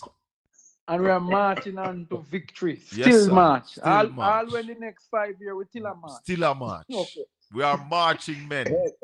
Oh boy. You know, Brother Conrad, good to hear, brother. But I want to say quickly, Colin, I'm just chiming in on what you guys are saying, because about 4 years, the first me go and I go a beach since me live here. Oh, wow. So we go a beach and just come back and catch you know. So me say, I feel so refreshed. Right, I wash off all of the labor rights salt. It's a pick up in Jamaica for about 3 months. Yeah? Lord By the way, gentlemen, I want to go on a little joke because Colin, normally I come with the politics. Can I do comedy, which is my pastime? Go right ahead, my brother. Let's hope right. we laugh. You have a man from the parish of Portland. What them calling Harold Allen? Harold Allen, who was former Minister of Finance. Right. Harold Allen is the first man, the first laborite and the first Jamaican to poison himself because they were going to send him to prison. That him do? Yes. They were going to send him to prison. When he was at the Ministry of Finance, he stole them finances from the Ministry of Finance. Lord have and mercy. in order to not go to prison, Harold Allen took, and them name a road in Port Antonio and Fime, took some poison. Yeah? And him said that is the only way him not to go to prison. Let me get another one again. I'm going to show people how wicked and nasty the Labour Party be in Jamaica, you know. Yeah? There was another man named Ken Jones. You remember Ken Jones? Yeah. Well, Siaga said he sleepwalked off his balcony. But the toxicology reports that Ken Jones died of poisoning. I'll leave it right there. Yeah? Oh, yeah.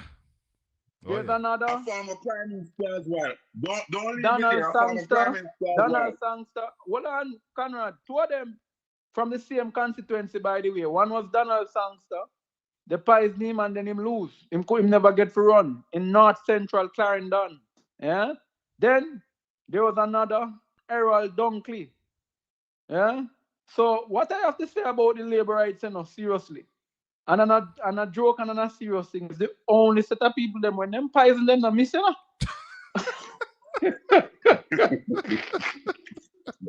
So Let's I'm glad to be a comrade. Let's move along. I don't hear no PNP get poison. Let's move right along. Anyway, and so that is comedy. But on a serious note, Colin, we remember that we have been at this place before. Yeah? In 2012, there about 2013, the United States took a decision that it would suspend the selling of firearms and also the ballistic vest to the Jamaica Police Force, or Jamaica Constabulary Force, sorry. Right? You know why that decision was taken? Because of the level, the incidences of high shooting, and then it was as a result of the Tivoli incursion as well. Yeah. Ed boy, just hold on for me. Let me just remind the viewers and listeners, you're just joining us on Caribbean Radio, 97.9 HD4, right over there in Fort Lauderdale, up to Port St. Lucie. You talk about West Palm Beach, Miramar. We are in there. Caribbean Radio, 97.9 HD4, Bro Gary Radio. And of course, we are on Zeno Radio also. So check it out. Download the app and get your Alexa. Yes, Ed boy. And to my sweet mother who is in Miramar, Fort Lauderdale, you might be hearing your son. I know you wanted me in the church, but I chose the other P, preaching and politics, the same thing.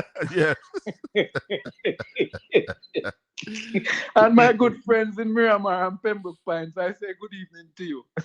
Yes, but man. On a serious note, gentlemen, because I'm we go really all the way up to Jacksonville, you know, Ed boy. Oh, wow. Yeah, You're man. almost at the border of Georgia. Yeah, man. Right up to Jacksonville, you can hear it. Wow. Yes, That's man. really nice, man. So you're going down all in the alligator pond.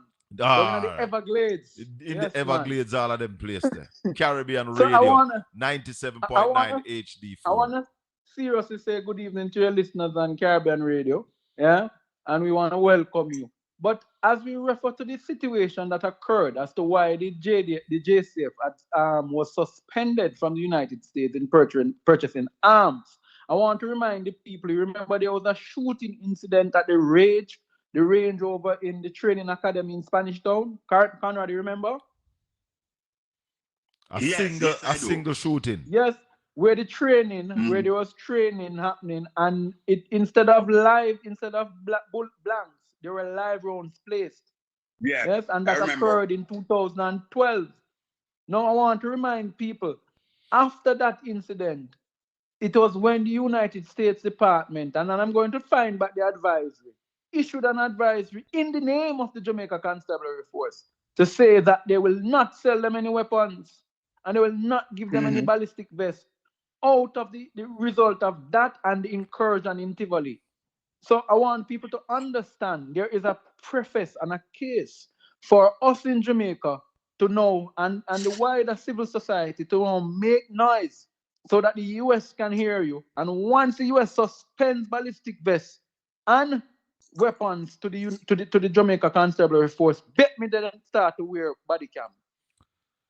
But why Conrad is the government not pushing for the body cam, right? Why we don't see an administration that... No, but it's their philosophy to shoot, kill and ask question, shoot, analyze and ask question later. Did somebody in the government make statements like those or similar statements in this present... If the Minister of National Security could make a statement like that, and I'm referring to the one who can't travel to the United States, I don't know why. You need to tell us, but I don't know why. Yeah? The one who can't travel must tell us why he would make a statement like that, why he would put in a commissioner of police who has presided over the highest level of civilian casualty in the history of Jamaica by the police force. And they have hidden the data to say that they have recorded the lowest murder rate. I know you're talking ahead, boy. People drop your belly. When say people do me? Listen, I know you're talking, people drop your belly. Long Island, good evening to all my listeners and viewers in Long Island. Colin know exactly what I'm talking about. Leave it right. But hold on now. I want to tell you how sweet life is in the Constabulary Force as I go, gentlemen, because I'm going to allow you to finish the point. Because I'm on a comedy night tonight, you know. I'm being really, really realistic. I'm going to be talking to Fitz Jackson, the Shadow Minister of Security. Good. At 7 and o'clock. I'm glad. So I want to remind Fitzy as he comes, and I want to congratulate Fitz Jackson, I nearly call him Doctor, right, for his his appointment to the Minister of the Opposition spokesperson and National Security. Yes. Because Fitz has been somebody, any post he goes, he gives it his heart. It's all. Yes. Yes. And I respect him for that. We know him as a straight shooter. Yeah. Mama, so now, Colin, Mama Joy, good evening. Hold on, the Mama Joy, Sister Overcomer, Real Montego Bay. Yeah, and our brother Lee Croft, big up on yourself, man. The Caribbean Radio crew. Yes, Ed boy, you say you're parting.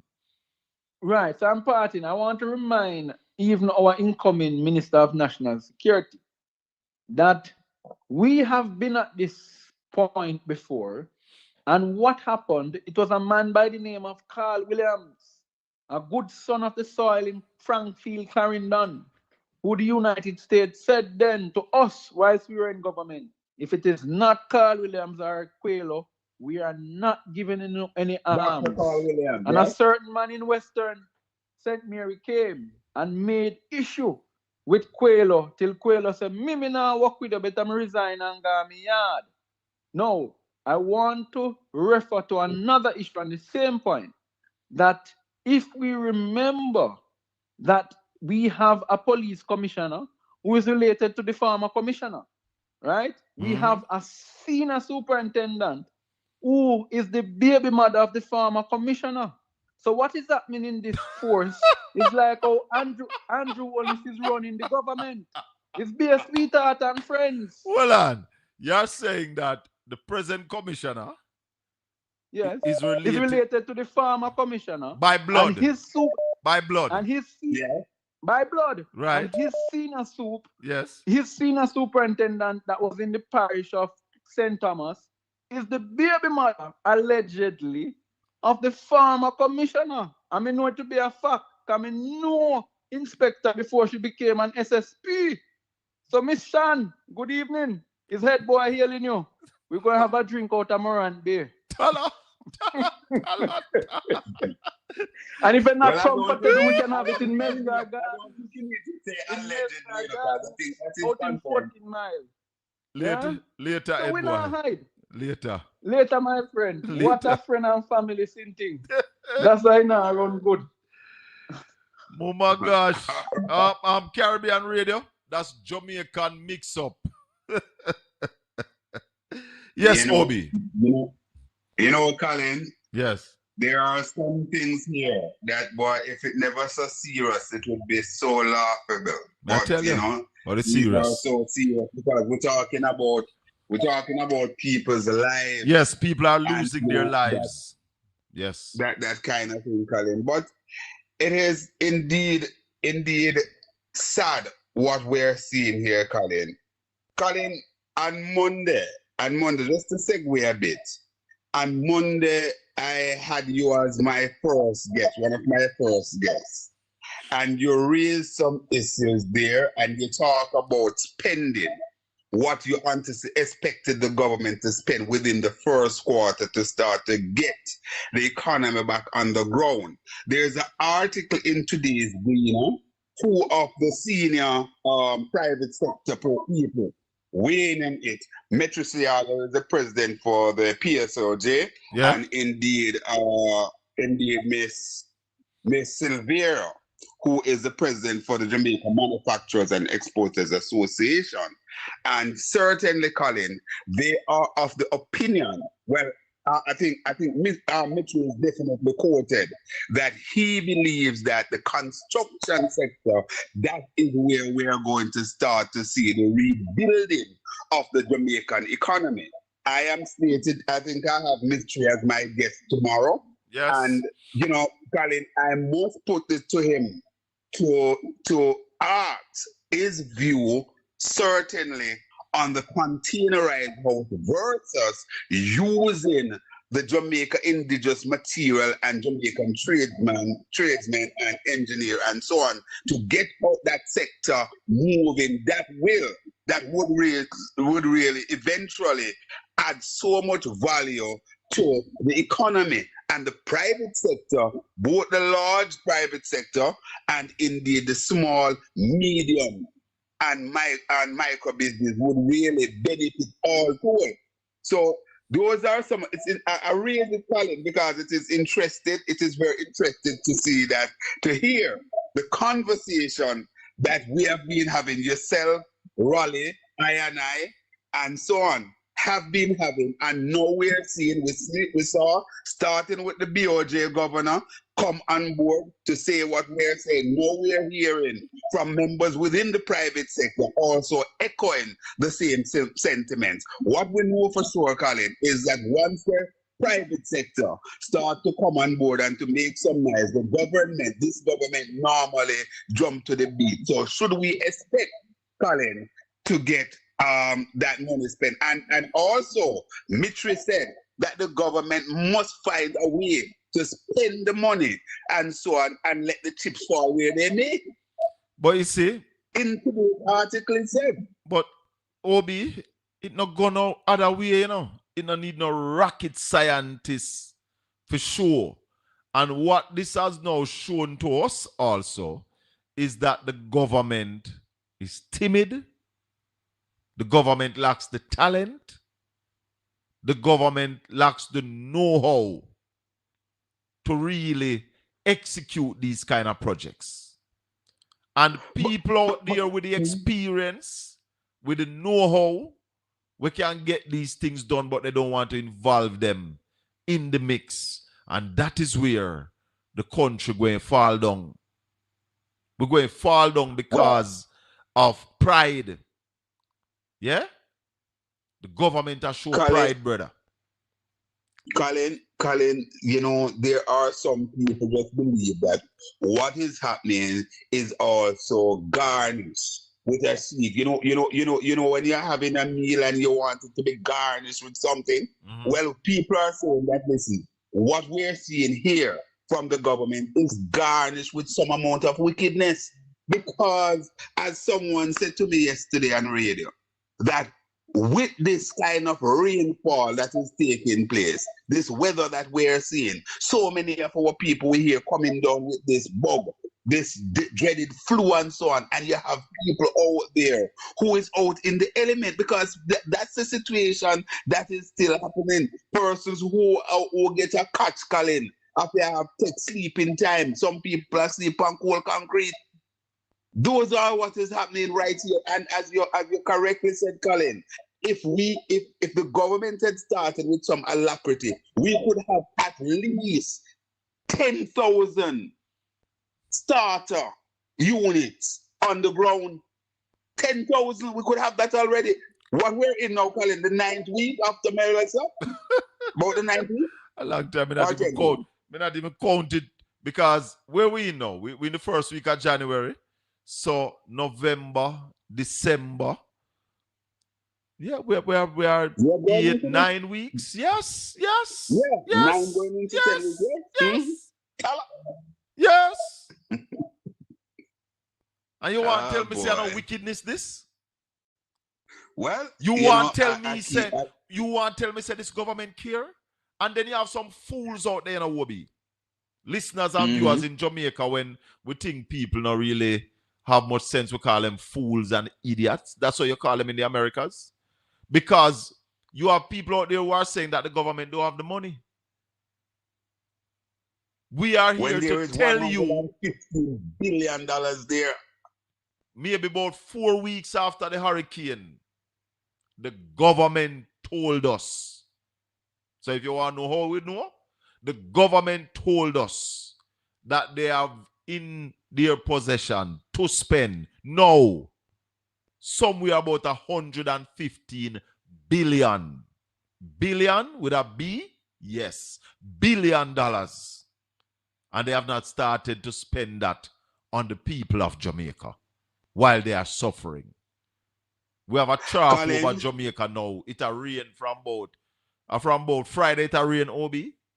Yeah, man. Yeah. How are those people coping?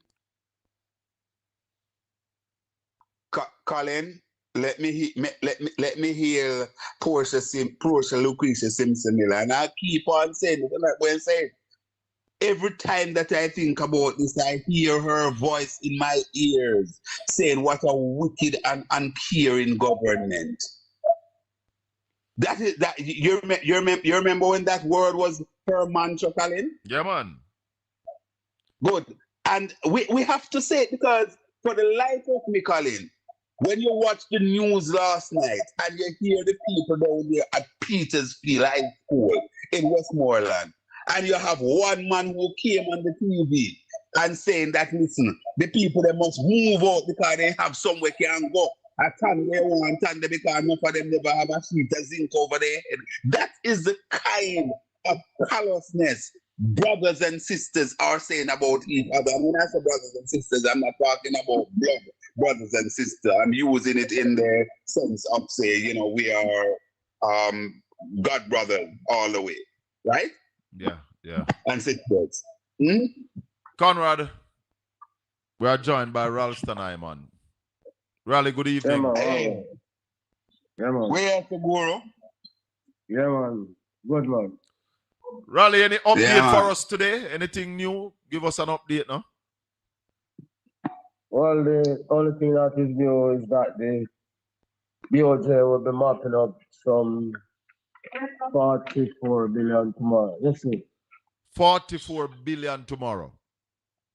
Yeah, man. When we should be spending money like crazy in this country. The government is saying, the Bank of Jamaica is saying to the business people, give it the money. Nobody set up no new business. Nobody buy no more machinery.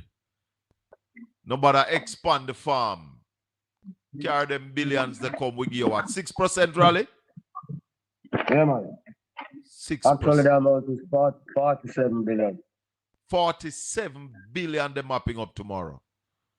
Mm-hmm. And we can play a clip with Andrew Wellness saying that that's a false sense of investing.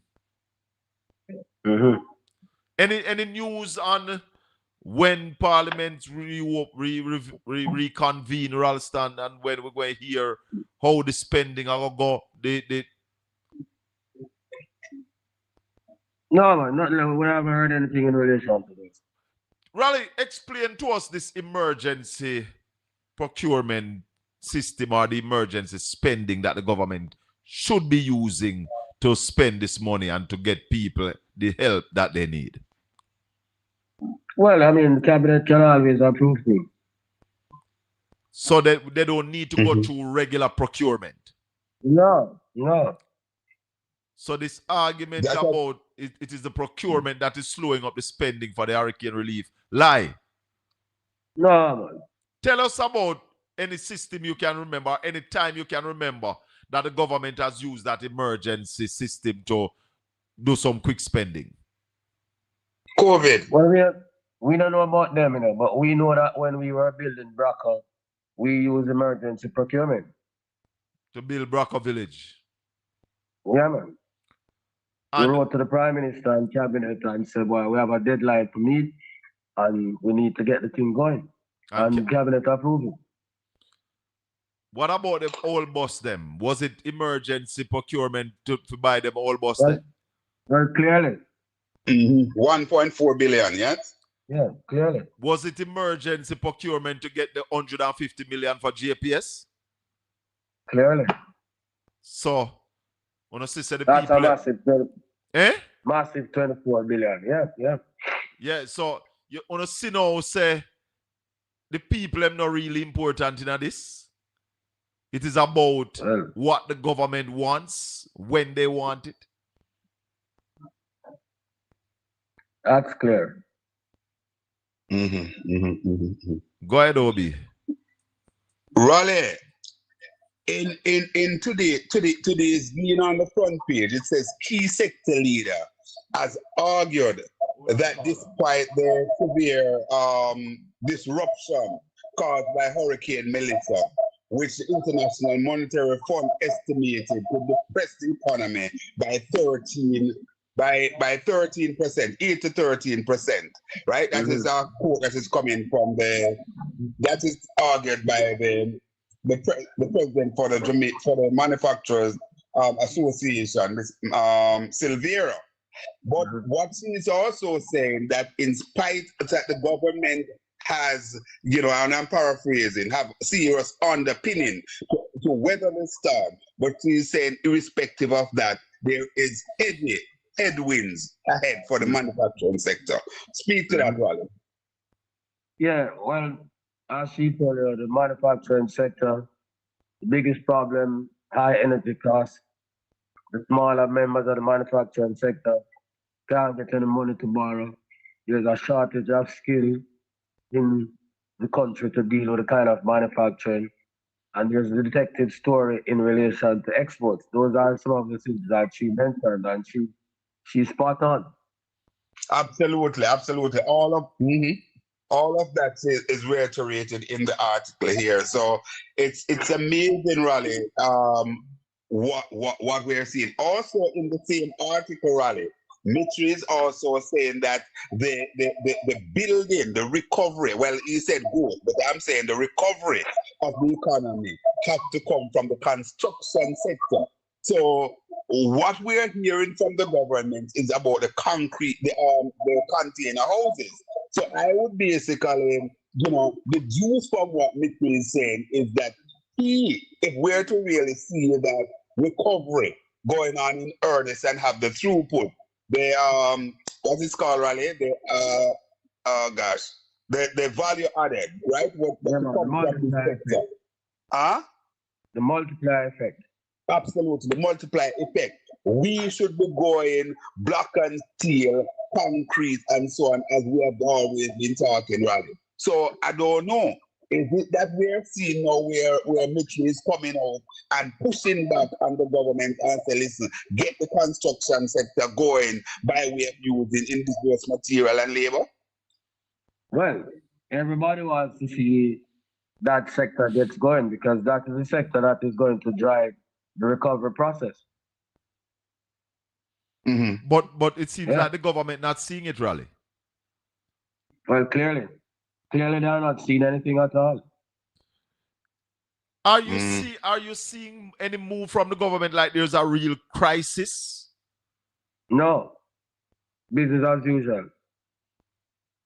Obi, as it relates to Parliament, in this time where there is people still in half-made buildings, people in buildings covered by tarpaulin, outer door, living in car. Don't you think that Parliament should have reconvened this week? Colin, absolutely. We are joking. And you know what is noticeable? The fact of the matter is that the PM, in advancing the major salary increase, it was said that we would be getting better governance and people would be putting in more. But here it is. Since that it seems that we're getting less and less good governance. We have a caller holding. And this is happening, Colin, at a time, as you said, when government need to be meeting, need to be humble, and need to be talking to the opposition and knocking head and get things going.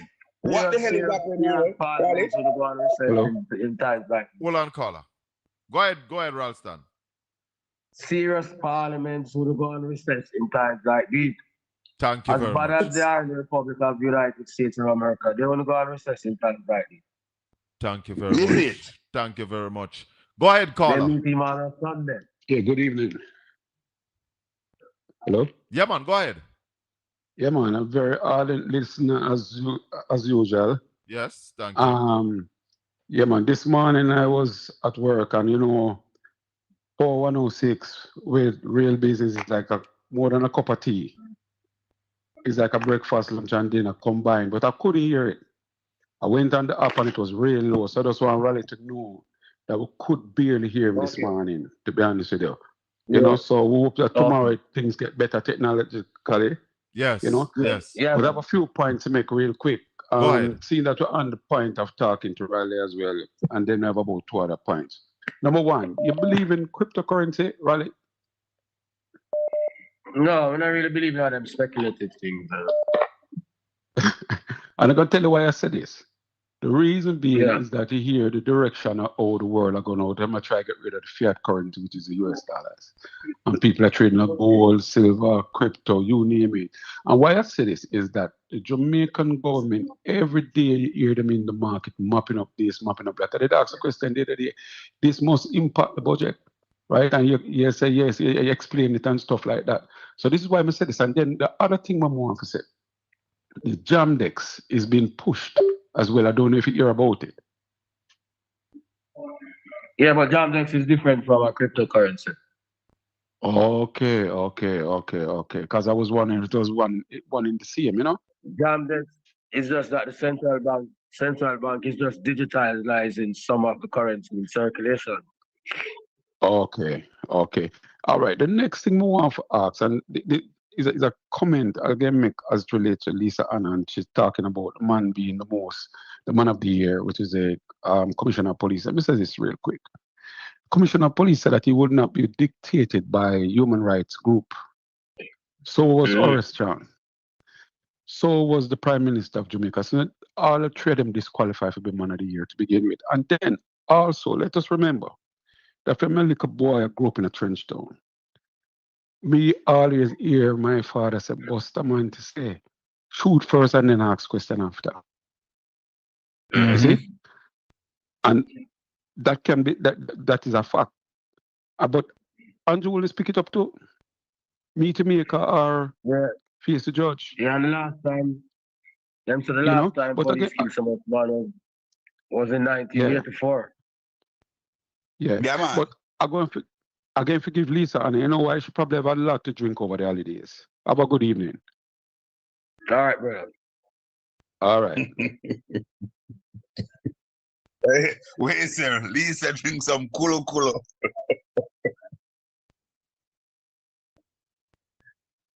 Hey, Colin. Yes, Lisa Obi. drink some kulo. Behave yourself. Boy, I can't imagine how beautiful she had look after drinking that kulo. My gosh. My gosh. Let's take another call. Caller, good evening. Go ahead, please. Hello. How would this? I never listen to people. Yeah, man. How you do, Colin? A good man. How you do, O'Brien? How you do, the best financial analyst in the Caribbean, Ralston, man? Respect. All right, nephew. Happy New Year. Thank you, man. Ralston, I want to hear your top 10 stock picks for 2026. Again, to hang up and listen. You want to hear in top 10 what? The stock is top 10 companies on the stock market for 2026. Oh, yeah, look for a buy shares. Yeah, I will listen. You hear me, Ralston? What's it? You want to hear your top 10 companies on the stock exchange? Well, what would I advise him for the I buy the stocks them were in food and construction. Food and construction. Yes? Food and construction. Yep. Those things are things that are going to drive the economic recovery. Yep. Food can't fail. No, construction can't fail. Food cannot fail. Cement companies are must buy. Cement company. Lasco distributor and Lasco manufacturer would be a recommended, Raleigh? Must buy. Okay. Food and construction, you can't lose off. What about technology and petroleum? That too. Are those basic necessities? Yes. Yeah. Basics. Can't miss. We're talking to Ralston Iman, the #1 financial analyst in Jamaica and the Caribbean. Talk show host on Power 106. He's on every Monday to Friday, 9 a.m. to 11 a.m. Real business. If you want to hear about Jamaica's economy, you have to listen to Ralston Iman. We also have on the line Conrad O'Brien, talk show host at News Talk 93 FM. Yeah, man. I'm public commentator. Raleigh, what will the police increase in killings do to the economy, if any? Would that have an effect on the economy? No, not really. You don't. Because the people who are investing, them like that. Oh God. The people who are investing like that. Yeah, because them say, yeah, crime down, so you're supposed to get more investments. And how poor people think about that? Poor people like that too? No, well, socially, it will have a social problem, but not an economic problem. Not an economic problem. No. Remember the people who get killed on the power, you know? Wow. But Raleigh, just hold it right there. In terms of the social, in Jamaica, one of the problem that we're facing now is productivity. How will that social impact now further dovetail into the problem that we're having with productivity in terms of the moral, the energy, and everything of the people? Well, the man must sound hungry, so I have to come to work. But when you reach work, Raleigh, how it go? You go to work, but when you reach work, how it go? Yeah, well, that is a part of the problem. But they must say, we don't have a large scale protesting on the road for a long time and into the power. I send the police out there and they're hungry, so we can't stay out of the work for a long period. God Jesus. That's how bad the situation is. Hallelujah. Raleigh, Jamaica. When you look at Jamaica today, Raleigh, and what is happening, which year in terms of degradation and how things going south in a bad way, you would compare us? Where would you put us back now, Raleigh? We seem to be regressing rather than to be improving. There's no comparison now. No comparison now. So Ralph, 8.8 billion, hold on, go 8.8 billion of infrastructure has never been destroyed before. But Raleigh, aren't we in a good position to rebuild stronger with the financial backing that we have at our disposal now? Correct, if we do the right thing. But remember again, we've always been saying that time is not on our side. So remember, the longer you take, as the governor was saying, is the longer the thing is going to take to recover.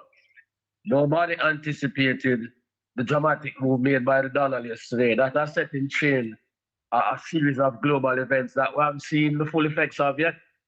All those effects are going to be negative. Yeah.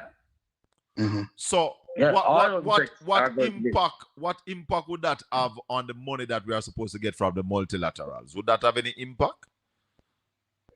Well, in terms of the loan flows, that will not have an impact because those things are committed already. But in terms of private investments, it will affect the private investment. So in terms of the $2.4 billion, that will have an impact on it. Yeah, man, because the world gets more uncertain now. Yep. What is the future of the Chinese projects in Jamaica? What is the future of the Chinese investments in Jamaica? China plays a big role in Jamaica. Donald say no one the China man or the Russian road or so. Him run the place round there. So Raleigh, last year, sorry, conclude Raleigh. Last year, is it last year or the year before? We saw where our FDI, foreign direct investment, basically dwindled. We are coming from a high of over $1 billion when under the previous PNP administration, from PJ come down and we had the Spanish invasion and so on. We saw it dwindle to about 300 million or under 200 million. You're saying based on what we're seeing now, we could continue to see the FBI in a further downward trajectory? Yeah, man, I remember last year Donald was on the loose, He's now on the loose. That's right. Gentlemen, we are in a serious time, but we have to cut this here. And we'll talk again maybe tomorrow evening.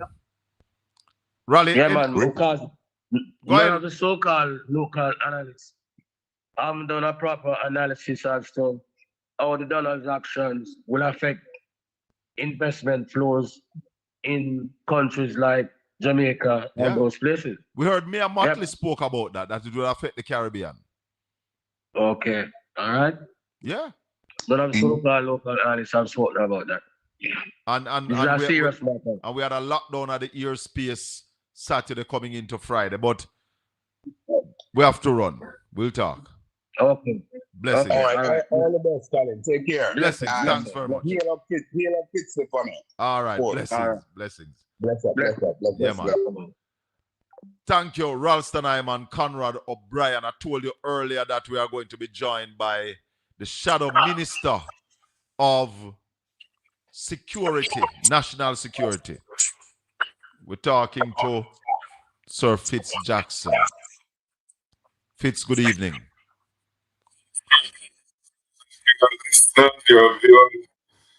All around. First of all, let me wish you and everyone all the best for this new year that we have started. Challenging year it will be.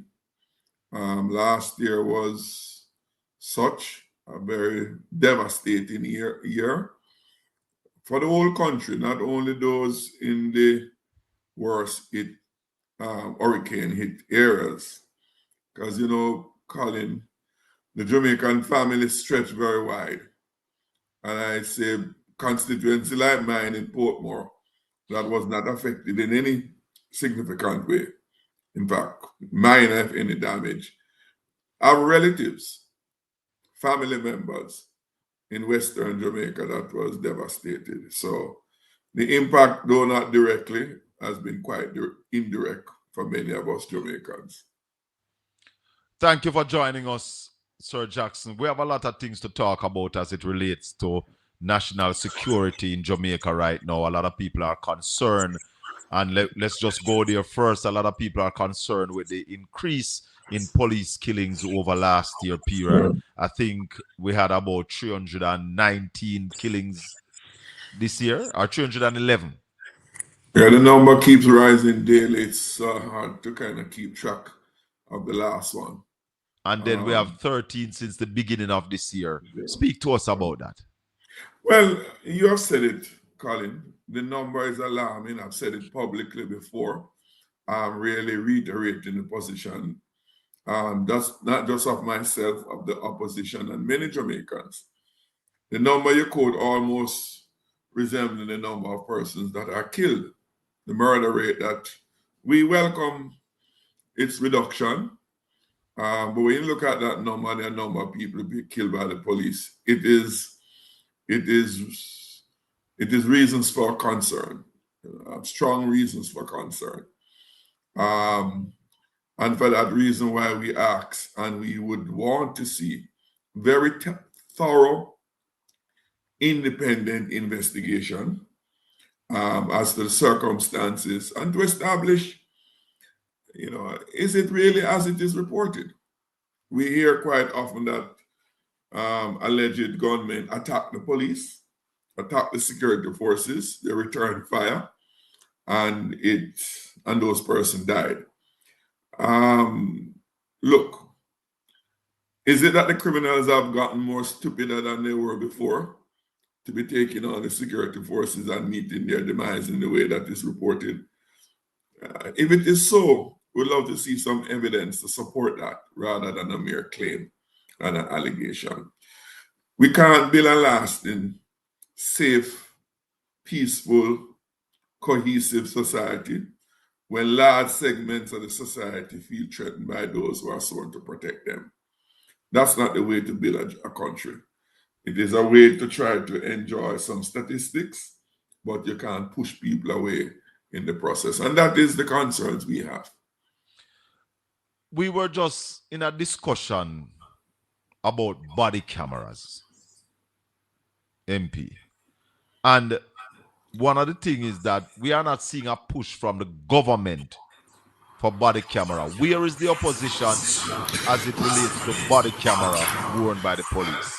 Well, our position has been unchanging as recently as the last sitting in Parliament, when the Prime Minister moved the motion for the extension of the ZOZOs throughout the country.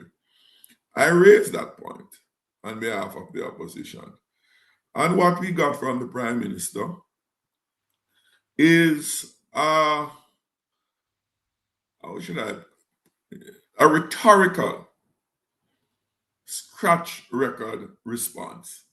By that I mean, the core of the government's response is that yes, on the one hand, they support the use of the cameras, and they have been saying that for a number of years. The Prime Minister himself has said that publicly. But when the tire hits the ground, they have not delivered on it. And there's all kinds of explanation being given. Colin, body-worn camera is not a new device. The science behind it is not a new one. These are shelf items. These are not items that you have to give one-year orders with specs for. They are being used all over the place. They are produced commercially from the appropriate entities that are involved in doing that all over the place. And then the Prime Minister comes and addresses the country in a way as if we're dummies. And we can understand that this is a complex matter that will take some time. Fitzjackson, I am laughing because those are the very things we were talking about. The Prime Minister come tell you about you have to get backroom equipment, you have to get recording equipment to capture the picture like we done. Yes, we know that. That's standard.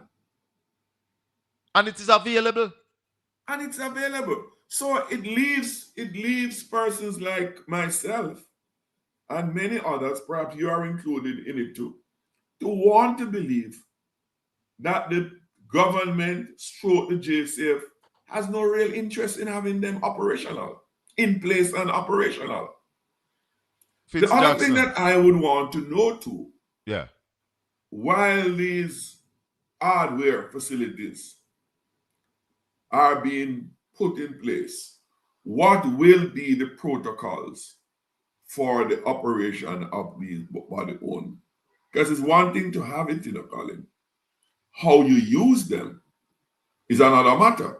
Yes. Or how they are intended to be used. Yes. No, we don't need to be providing these elements in a sequential way. Because these are policy issues that they need to enunciate. And now is a good time, even ahead of them coming into being, so that we know what to expect. We know what we will get from it. And secondly, as a democratic country, it gives the opportunity for the public, persons like yourself, myself, as part of the opposition and civil society, to make their input, because whatever government does, it must be towards serving the people. But Fitzjackson, you're a part of government.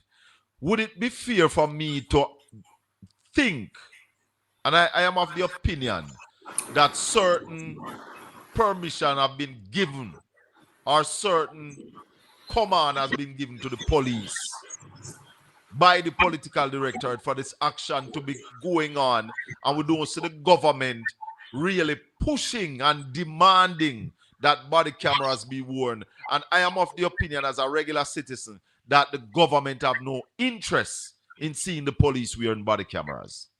And that's the point I just made. The behavior of the government would reasonably cause people to believe so, including myself. I want that not to be the case, but the action of the government is driving that perception.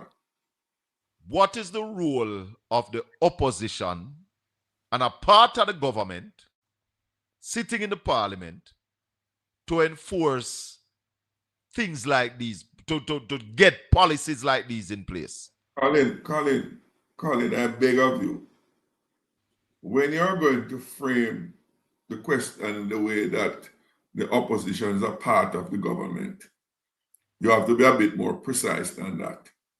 We're a part of the legislature, period. You're not a part of the executive. Correct. And it is the executive that executes, not the legislature. And the executive that really makes the final decision. Sorry?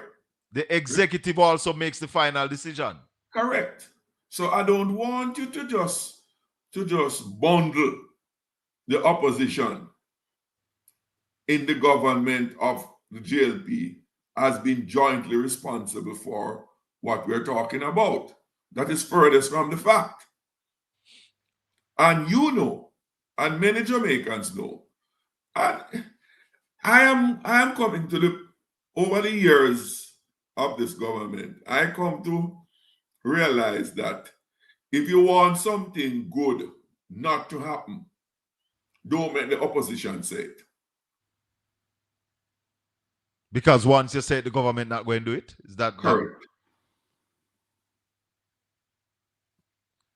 But Fitz Jackson, if we look at what the murder figures say, and we have seen videos, example Cherry Tree Lane, and we hear about this 4-year-old in St. James. In St. James the other night.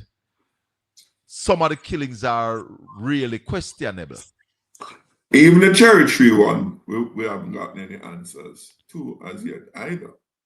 And where do we go from here as a nation? Simple. Because hold on, Fitz. If we just look at people who have been murdered by the gun, there is no 42% decline.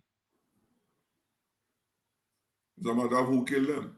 It's a matter of who killed them. So even with the murder rate going down, Jamaicans killed by the gun in 2025 is not down at 42%. Colin, you asked a question before, which I want to answer. What do we do? Yeah. What is your role and the opposition? And no, I want to say we. Yes. The opposition has a role, yes, and we won't resign from that. And let me speak to that one first. The opposition we have a seat in Parliament, and we use that platform to, one, critique, and I deliberately use the word critique and not criticize, because critiquing is an objective activity. We must even critique our own selves to make what we seek to do better. So we seek to critique what the government does in its policies, in its program. 2, we seek to advance and advocate for approaches which we believe can contribute to the well-being or the better well-being of the Jamaican people. You know, there's a tendency in members of the government that once the government do something or announce something, you must not question it. That's so sad and unfortunate. But we will not be subjected to that stricture and that expectation. So we will always critique and we'll always advance and we'll raise questions, pertinent questions, and issues regarding what the government does and issues that occurs in the Jamaican society that needs the authority of the government to address. We will do that. We will do it as forcefully as we can, and we try to do it as tactically as we can. And some things are not necessarily more advantageous to raise in the Parliament. Sometimes the greater part of it has to be done outside the Parliament. And we do that. For example, even when year before last, when the government shut down the Parliament to prevent the leader of the opposition from speaking, we have to carry that message that we had to deliver as an opposition elsewhere. So yes, that's what we will do and more as the opposition. But there are things that we, the collective, must do as a people. Look here, anywhere across the world, Colin, that you have far-reaching changes, it is not the mere leadership or political leadership. It is the people with their leaders make those changes, pursue those changes, and cause them to come and to be. Look, I learned very early in my life, those who oppress you will not cede power to you because you talk. They will only cede power to you when you're going to act against them. We seek to do that through the democratic process. And we see what parties and governments will do to thwart that process to pursue their own illegitimate will. You're in Portland. You're quite close to many things that happen, but that's not going to be the subject of discussion today. And it's one that can be discussed at another time. But in terms of the role of, as you said, of the opposition and people, we need to get engaged. Democracy is not a 5-year exercise. Democracy is an everyday exercise. Look at other jurisdictions and you see it. If you're just joining us on Caribbean Radio 97.9 HD4, we are talking to Member of Parliament Fitz Jackson. Fitz Jackson is the Shadow Minister on National Security, and he comes from the People's National Party. Fitz, the numbers for 2025 says murders are down by 42%. Are there any bodies? Because I know up to the middle of last year, there were 400 and about 92 bodies that they have not determined if these people should be on in the murder numbers. Are there still dead bodies that have not been accounted for? I can't answer that in any definitive way, Colin. It's something that I have to lend my attention to a bit, right? I honestly can't give you a meaningful answer at this point, and I rather defer it, and I can come back to you at a later date. With the numbers, yes. Right? No, not a problem. All right. So also, Fitz, when we look at the whole issue of the police not wearing the body camera and the government's action on it, a caller earlier reminded us that civil society had a protest for the police to wear body cameras, and Marlon Morgan, I know less a person than the Prime Minister, really participated in a counter protest against JFK back then. What are your views on that? Well, you know, it is unfortunate to say the least, and it suggests or confirms the kind of, you know, Jamaican sense that people talk out of two sides of their mouth. Yes. On one side, them saying something else, and the other side, them saying something counter to it. So you don't know where they truly stand. And this government has repeatedly demonstrated that it will say the things that it believes can deflect from the real issues. It will say whatever it believes need to be said that can cause them not to be held responsible for their own action. And that's what you see in those remarks. But I want to say something further about the body-worn cameras. Yes. Regrettably, some people see it as a anti-police or not pro-police request or demand. And that is furthest from the truth. You're not going to have a peaceful society. You're not going to have peaceful communities across Jamaica if the people in the various communities do not have confidence and trust in the police that is sworn to protect them. Let us accept that as a starting point. When allegation of inappropriate and in fact criminal action by the police is alleged, it is important that those police officers are able to clear their names and the integrity and respect for the police be preserved. The cameras being worn by the police and these operations is a tool towards preserving the respect, regard, perception, positive perception of the police force. So the body-worn camera is a pro-police device, not an anti-police device. But it is otherwise depending on the perspective or the angle that one chooses to look at it. Let me make this clear.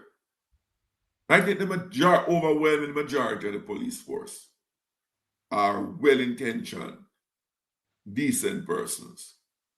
But like in every organization, you have cliques, you have groupings that brings the organization into disrepute. Let me move away a little bit from just the police and all of that. There's a gentleman by the name of George Williams. Yes. Spent 50 years behind bars without a trial. He was found in the system and was released. His niece, I think, took the matter to the court, and the judge and the court ordered the government to pay him $120 million.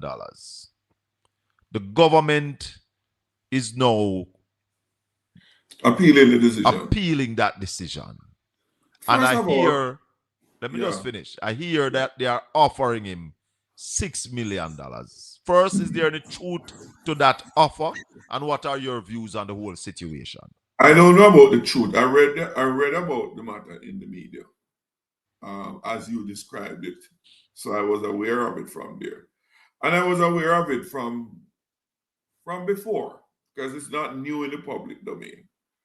When he was quote unquote found lost in the system. And you know, when I read the article about, I never knew the extent of what was transpiring in terms of the remedies, etc. But I remember when it came to public light, many persons, including myself, expressed dismay, distress about what Mr. George Williams was subjected to, and other persons in similar situation. I believe that if there were much sincerity, this matter should not reach the court. I believe the appropriate thing, I don't know if it was done, but I've not heard of it being done, that the government sit with a third party. Because many critical disputes and issues, it's always best to have a third set of pair of ears and eyes, and to give an alternate perspective to both sides directly involved in the dispute. I would believe that they should have agreed on a mediator, and they reached an amicable resolution and get it over with and done. That is what I find I would have recommended. If I was in the position to make that decision, that's the route I would go as my priority first step. I would only end up in the court only when that is exhausted. But no, I've been gone to the court now. I've been gone to the court. And the man having suffered 50 years in prison. You're going to go through another prolonged process to pile on top of that. I have a difficulty with that. But again, I don't have all the details. I am only responding on the basis of what has come to public light. Is $120 million too much for that man? Put it this way. I don't know the formula that was arrived at, right, to make the calculate. I don't like to pick numbers arbitrarily. It is a substantial number, but the man also experienced substantial deprivation. Deprivation of his health, deprivation of his freedom, deprivation of his leisure, all of that. It has been substantial. And there are mechanisms, there are tools, there are formulas that can be used. And no doubt the court used that. Because I know the court is not an institution that just pick things willy-nilly and go there. So I want to believe that there's some reasonableness. As a senior member of the People's National Party, you think this is something that the party should be looking at? We should be here a view from the party and things like this? It is a matter that is under consideration within the party. There are varying views on it. And I know later on, I believe myself that we are actually in the new year now. later on in this year, you will hear something. Because we have a duty. We have a duty, Colin. We have a duty. You see, well, it is even difficult. Would you want to be in that situation?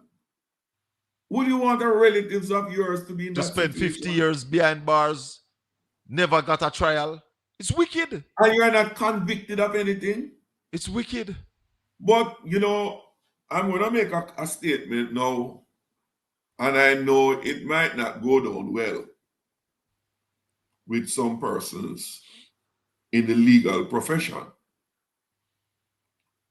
But what I would have hoped for is that we have persons, an experienced person, and well-accomplished persons in the legal profession who would lend themselves to initiate, to investigate, to inquire into such cases. We have some isolated ones from time to time, you know. But what will systematically, because you see, the true test of a society is how well it can attend to those who are least able to look after themselves. Let's and we talk about that regularly. Our youth, our young people, our children, our elderly. But we have some of these other groups. Let's look at some people who can take care of themselves. The police, MP Fitzjackson, brought in over the last weekend the hierarchy of SSL, and they were given station bail of $1 million. What is your take on that issue? Well, I see that statement on that the same day that the apprehensions were made and the subsequent charges were levied. And in that statement, I asked for charges to be made, and I see they were made. But the next thing is to have swift prosecution. This matter has been in the investigative stage or stages for almost 3 years. It's a long time. 2022 or 2023? 2023, I think. 2023. That's over 2 years. Yes. Right? That has been investigated. What strikes many people is how long it took. And the question is, as the lawyer for one of the affected persons indicated, it would seem like it's the approach to deal with evidence that is already there. The approach to those material, or is it new discoveries that have led to those actions? And then you see one lowly police officer in SSL apprehended, detained, arrested, charged, and denied bail.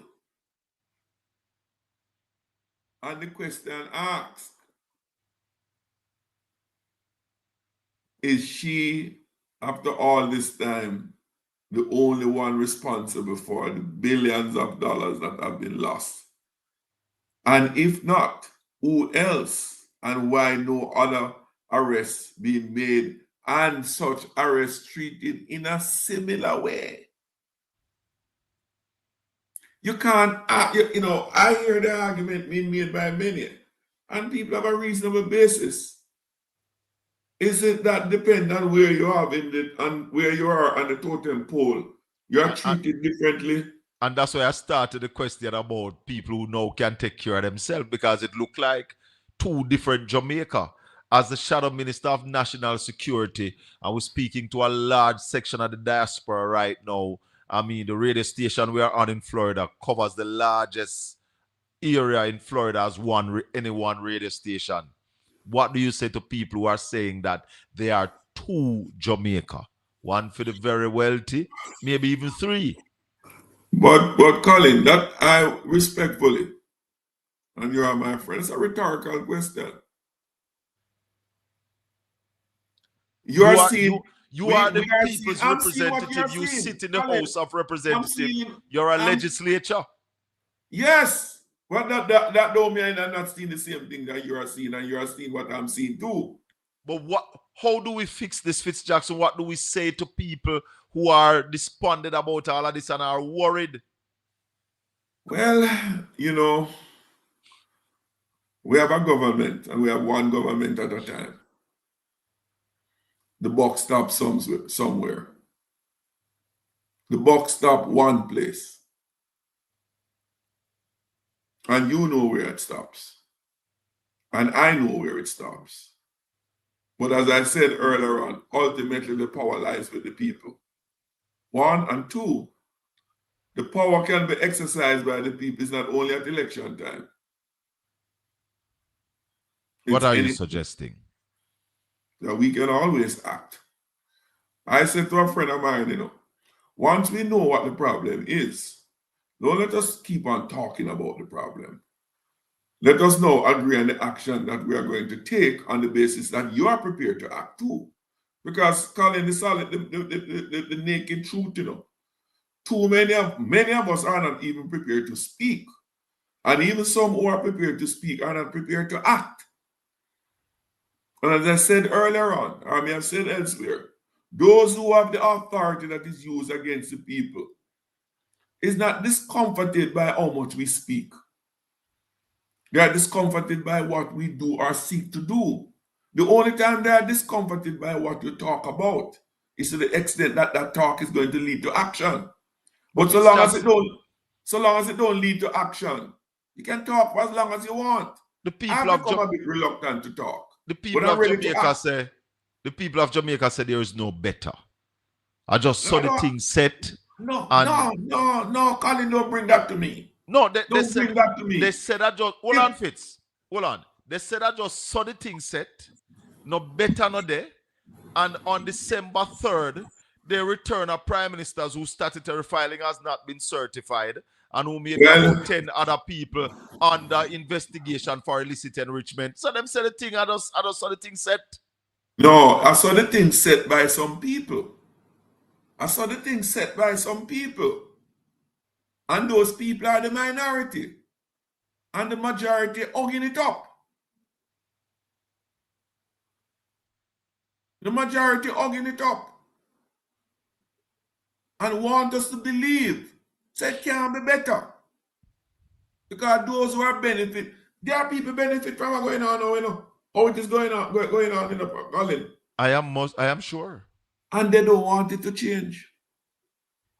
The only people who want it to change is those who are displeased with it. Including those who will voice such discontent and disapproval. And some, unfortunately, become very mute about their displeasure. And I will submit that is the muteness and inactivity of that significant number of our people that contributes to the mediocrity and the thing set. Wait, what you talk about a moment ago. Long and short of it, Colin, if we don't like what go on, we just prepare for act. Argument done. The government will tell you that September 3rd gone and the people acted. No, you know, let me say this. Maybe the first time I'm going to say it publicly.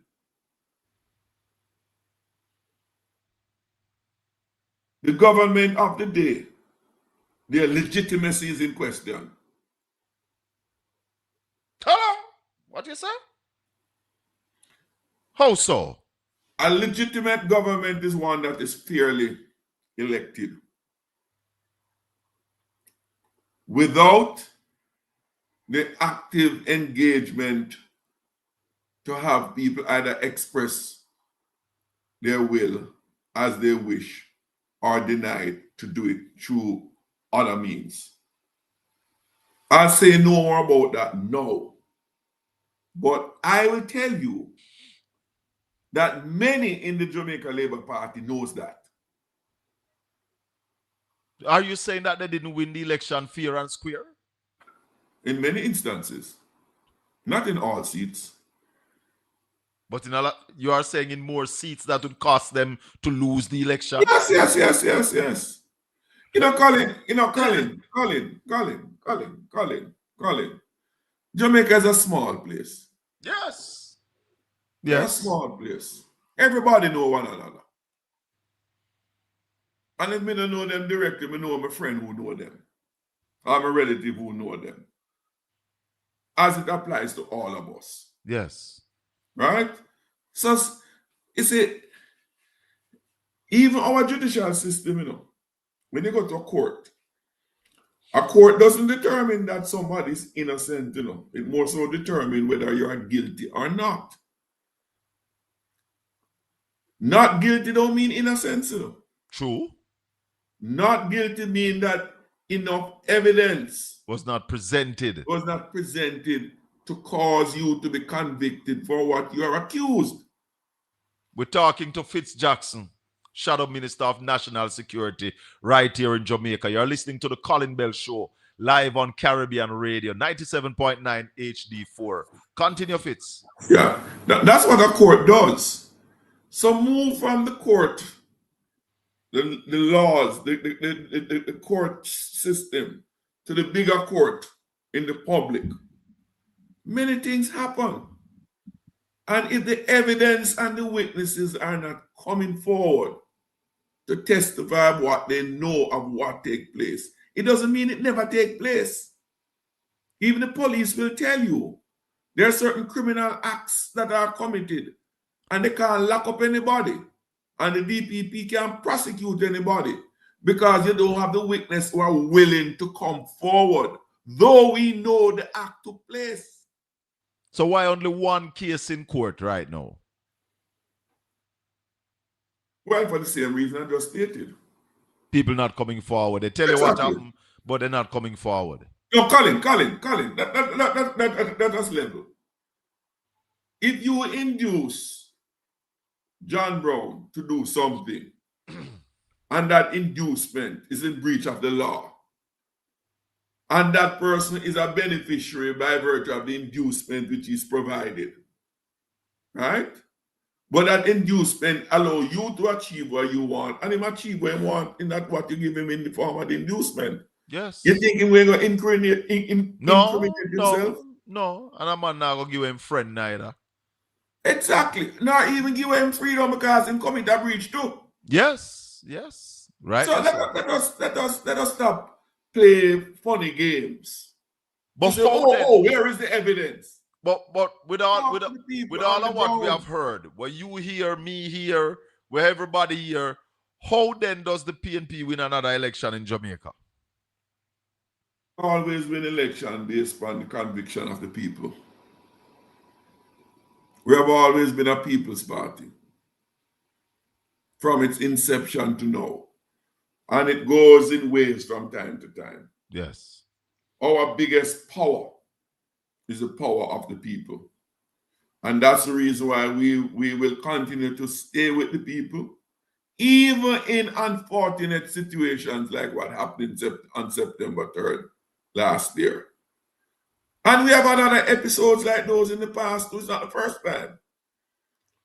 But we never left the people. We never resigned from our responsibility. And we won't resign now. Is it hard? Is it difficult? We have always faced many hard challenges. And we will face this. But could it be, though, MP Fitz Jackson, that the Labour Party was doing something right? Here's murders down to a all-time 30 years low. Well, you give me a poll or a report that says because of those, by the way. What did they provide do? Provide the evidence rather than just a feeling. Everybody have feeling, You have feeling, you have feeling. But I happen to have been the benefit of being a student in social sciences. And it's not feeling. Feeling is only valid to the extent that it is expressed in an action. So it is the data that counts. Exactly. But tell me, Fitzjackson, what really contributed to this drastic decrease in the murder rate? Well, you see, I'm seeing a number of jurisdictions around having significant reduction in murder rates. In the Caribbean, is it? Can't quote the country, Caribbean. One report I saw just a day or two ago.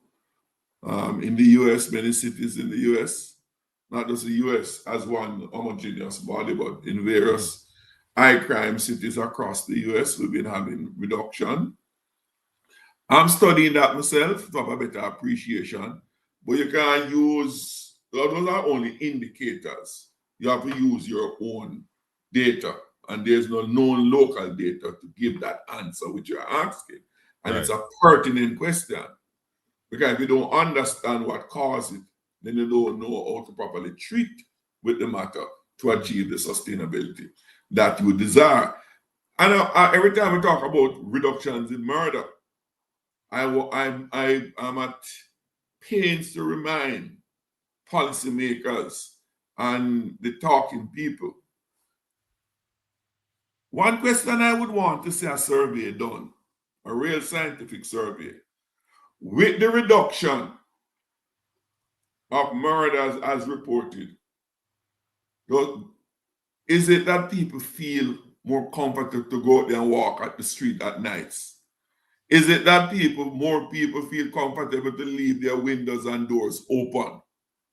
Because reduction in murder that don't translate in an improved quality of life for the ordinary Jamaican is meaningless. We want the reduction, yes, and that's the reason why I come back to the point I made earlier on. You can only have meaningful and sustainable crime reduction when the communities across the country feel safe from criminals, and feel safe from anybody else who will take their lives. So you are of the opinion that Jamaicans are not feeling safer, even though the murder rate has declined? I don't know of that to be. And I'm not saying it's not, but I don't know of it to be. So you'd like to get the research? I would like to get the research. We have heard the government and government spokespeople blaring out about the reduction in crime. Have they ever told us what were the strategies used to bring down, to drop the murder rate? Well, in an indirect way. They say that in an indirect way, and an inference which is made, and I'm going to say it. When people they're not bold to say it.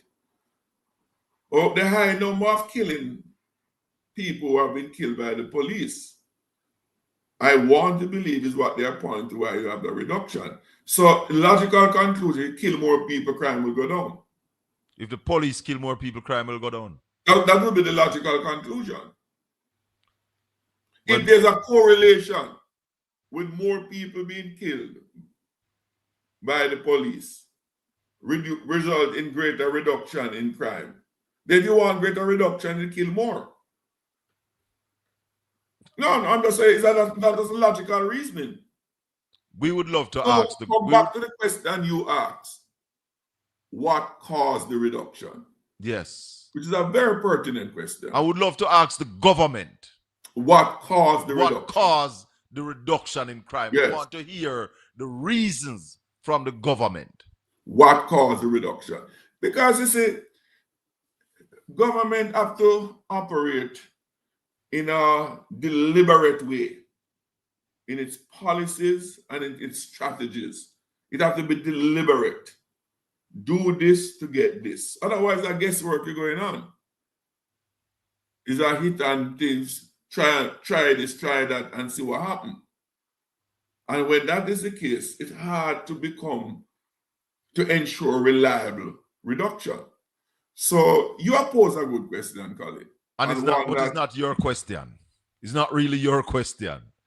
It's a question for the government. But Fitz, I couldn't have you here this evening and don't ask your opinion and your views on what is happening in Venezuela and how that will affect the Caribbean and Jamaica specifically. You're a typical news person. right? You're a typical news person. Or should I say more? I think you want me to coin that and say that you're a seasoned news person. In that, I have been over 30 years in this business, well, Comrade Jackson. Yeah. Well, I won't. I'm very careful in the language I use. You pull me in around what you told me you want to talk about. No, but and I know you have a little list in your shirt pocket, right? Which you are now going for. But I'll speak to it. The party issued a statement today, and after much internal consultation.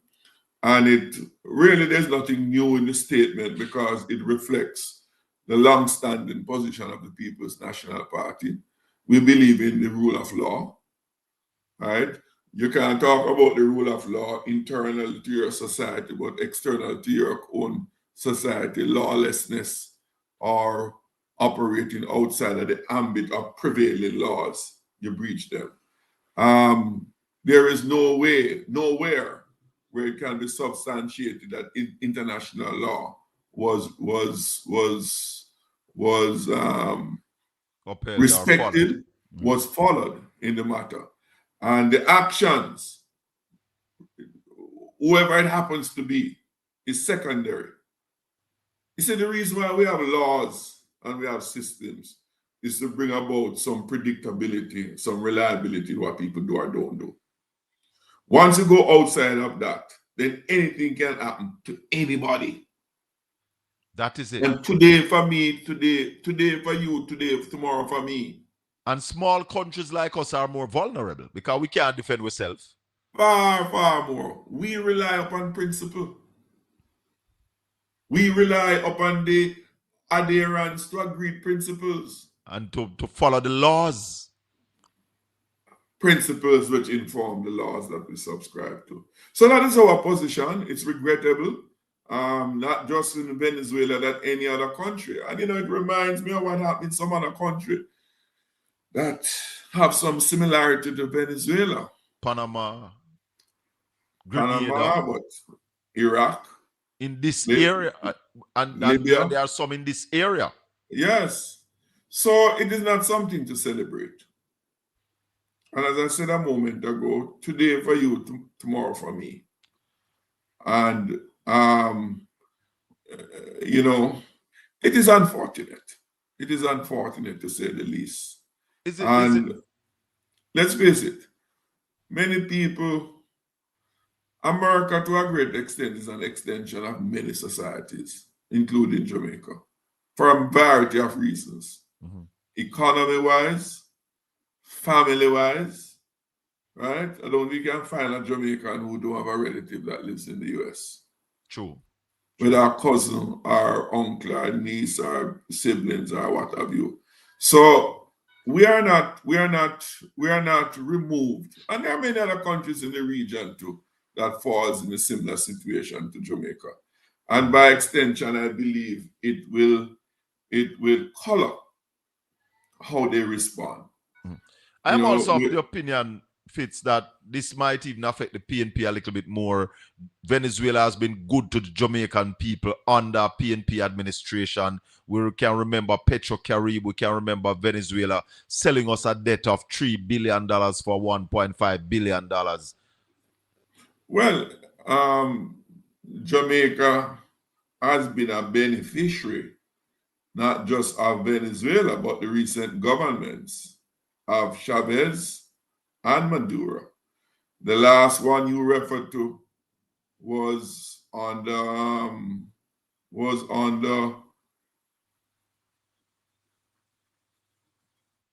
on the Chavez, right? So your friend when you're in need. Your friend when you're in dire need, not just and need. That was a time of dire need. That was a time. I go further, Colin. The economic stability that we boast, and this government boasts, the PNP has never denied it. Never, ever denied it.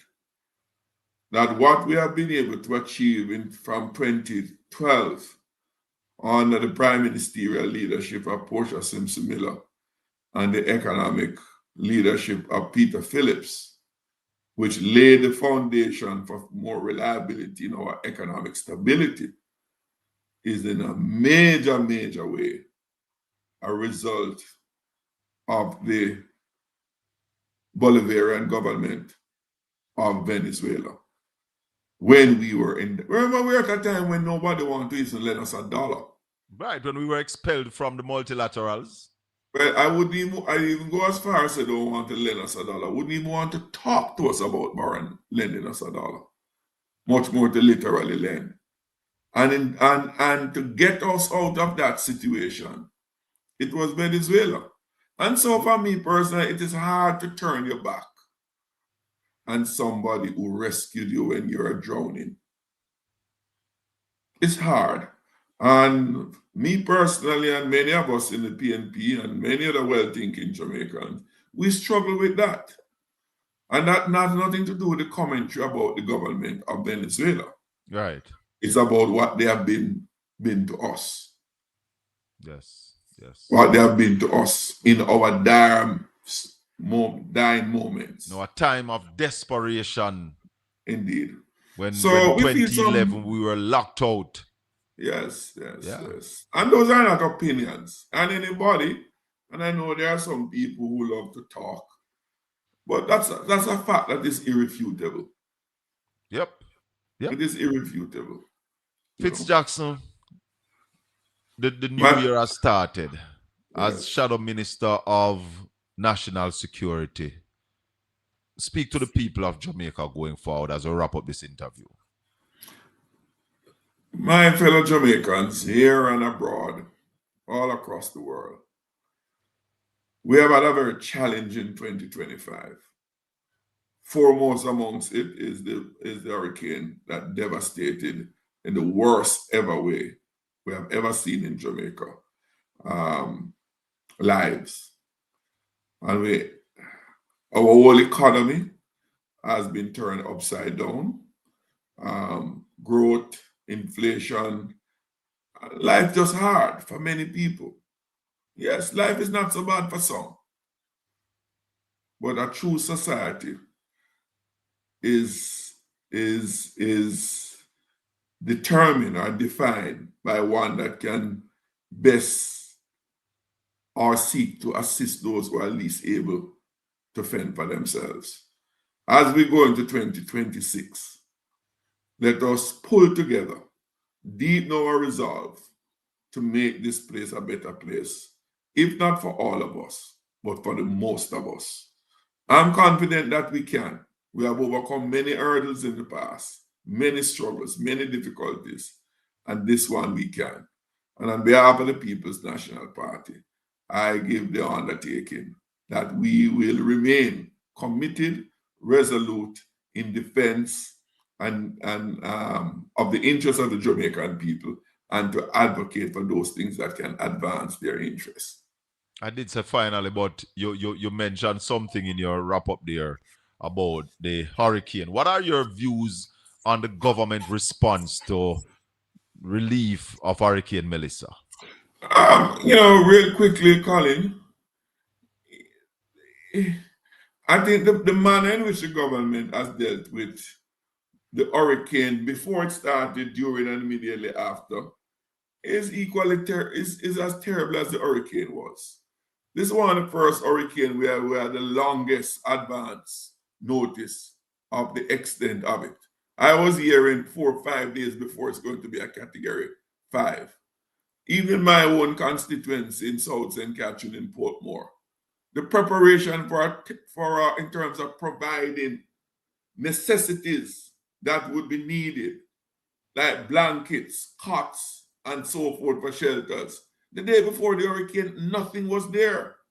Nothing was there. When I consulted with the mayor out in the field on the day before, nothing was at hand. What happened in Westmoreland, in St. Elizabeth, in Hanover, and those places? Look how long it took to even provide shelter. I went down there a week after the hurricane in Westmoreland. 360 degree. You stand in Petersville. Everything flattened. Everything flat, including the trees. Yeah. So there's no shelter from rain nor sunshine for the majority of persons. Where were the immediate shelters provided? Just a shelter. Was it so hard? Don't lose that thought. Let me just say thanks to the people at Caribbean Radio 97.9 HD 4. We've been talking to the Shadow Minister of National Security right here in Jamaica, MP of Southeast St. Catherine, Fitz? No, South St. Catherine. That's over there in Portmore. He's the Member of Parliament, sitting representative in the House of Parliament of Jamaica. Fitz Jackson. We've been talking about crime figures. We've been talking about a number of things, and I did sneaky in the Venezuela issue there. And we want to thank Fitz for being with us. I thank you on Caribbean Radio for listening. But Fitz, continue now with your views on but it was devastating. Look here, Colin. You don't have to be a genius.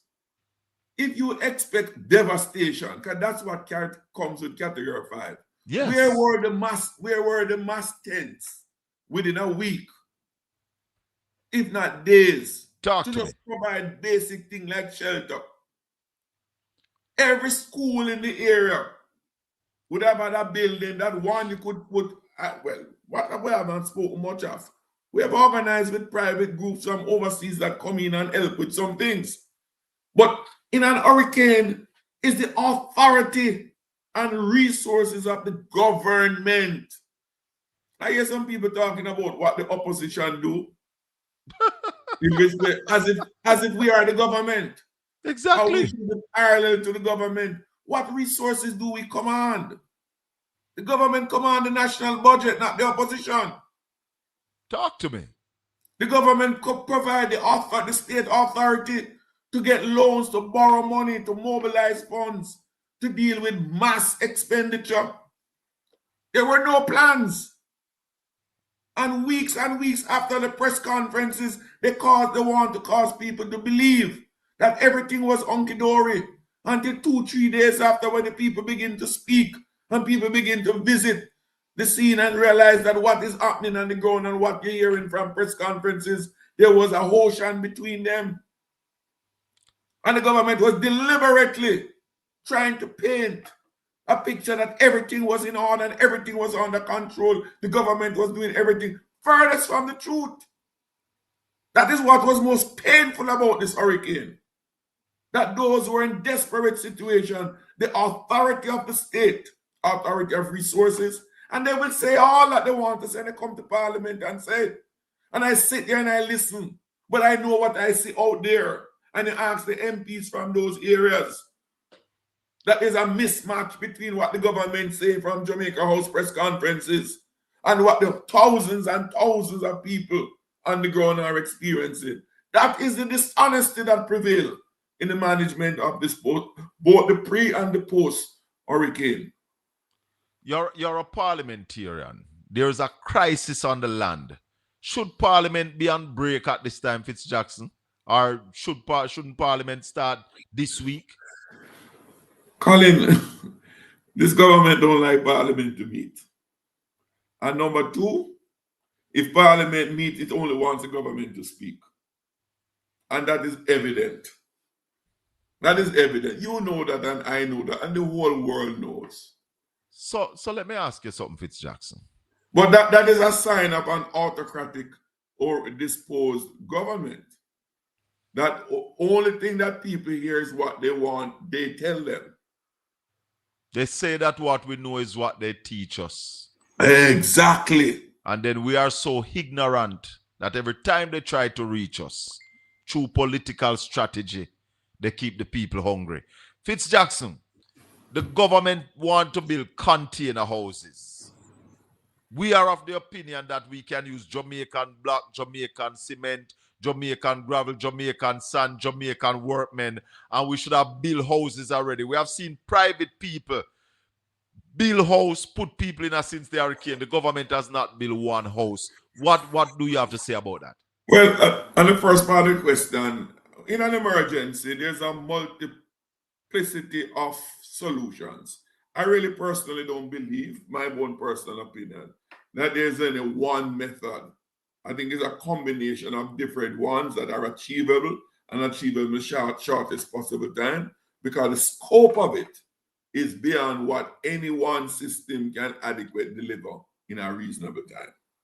So all possibilities are to be explored in a professional way, right? Use the professionals to determine what is safe, what is reliable for our people, and we do them. But there's two things, post-hurricane relief in terms of accommodation is one thing from replacement, which is over medium to long term. Because when you're, as what I saw out west, when you don't have no shelter, that is the thing of the moment. Yes. You need to have something safe and reasonably comfortable. And by reasonably comfortable, mean that when you go and sleep in that space, water not going to wake you up. Right. You're not vulnerable to all kind of other undesirable situation. It's not the situation that you want to remain in for the next 5-10 years. Right. But possibly for the first 6 months and probably 1 year in some instance you may have to. Because Jamaica is not the first place where you have disaster. Not at all. And people are displaced. But the first thing is to do is to provide a safe shelter. And shelters are transitional facilities. Transition to more medium long term. That never happened. And there are many Jamaicans across, speaking to my colleague MPs, who up to this period are living, are being sheltered in very dangerous situations as we speak. Weeks after. Why is the government taking so long, Fitz? The Prime Minister came to the Parliament and explained how much money they got within 3-4 weeks after the hurricane. And when I do my calculation, the government is sitting on about $115 billion right now. Why are they delaying putting shelters over people's heads? Because the government is not results oriented. You see, if you start out, if you start out to say, look, this is what I have before me. I have 200,000 people that is without any shelter. And I want to get them out of that situation from no shelter to a shelter. Yes. What is it that I can do in the short term, in the medium term? I was expecting, like many Jamaicans, that when we saw what happened on the 28th, the government will be mobilizing mass tents to create 10 cities. Yes. Right across the country, because those are things that can come into play within days. And we've made suggestion that the government should use places like the Trelawney Multipurpose Stadium, use Bracco Village. There are many options. There are many options where you can begin to put in place temporary sites. They call them transitional sites. 2-3 months perfect, maximum. But they make the life of John Brown a little bit more humane than up there looking at the stars and the sun and literally know where to go. I saw that with my own eyes when I went down there. And that's what you want to really. So yes, we have a hurricane and things hard. But I have a lot of respect for the people, because the resilience, the spirit of the people within the first week that I saw firsthand is unbelievable. And the government should be doing these things. So you go in an area like any one of those battered area and put up 3-4 different sites. Get army people to come and manage it. Put in just water provide tanks, some sense of portable order water. and control. Yeah. Right? Organize, because we can cook food. Organize teams down there to cook food. If it's even for 1 meal a day, 2 meals a day, where you provide a little something. And as the days go on, you incrementally can improve a bit. I find it so amusing when I hear the government say that it has a plan, right? But what I found interesting, That plan can never be published and put to nobody, you know. No, you tell me, Colin. They have a Since the plan in their hurricane, mind. since the hurricane, seriously. Me tell you, come back to what you said earlier on that with them take everybody for big head bud. An idea or a thought does not make for a plan. A plan is a documentation, step by step, of something that you're going to do. In the case of this, that follows. Yes. In the case of this, that. So everybody and anybody can follow it. A plan can be something only you alone know the details of. But you tell me when, since this hurricane, any plan has ever been published. The only plan we know of is one that them announced verbally but never presented. And anybody want to challenge me on that, present it to me. Present it to you. Fitz Jackson, this is 2026. We have lost 9 weeks after the hurricane. We are not aware where the government has delivered one house to anybody. They said that they have spent $225 million. I say to them that is woefully inadequate. That couldn't feed 6,000 people for 1 week. What are your suggestions to the government? No, you know, I think my colleague Damien, I think, made the point. Because they love to announce about this expenditure. And this expenditure. Good. But what are the deliverables? What is the accounting for those expenditure? And these numbers sound impressive. But how do they relate to deliverables? I've built so many units to house so many persons. And they are over there and they're over there so that you can go look on them. Yes. Me can go look on them. Right? So them announce some things where you wonder where they are. They're probably in the sky. Comrade Jackson, I have made 3 trips, officially, 3 official trips down to the west. And I saw the devastation and the suffering of the people.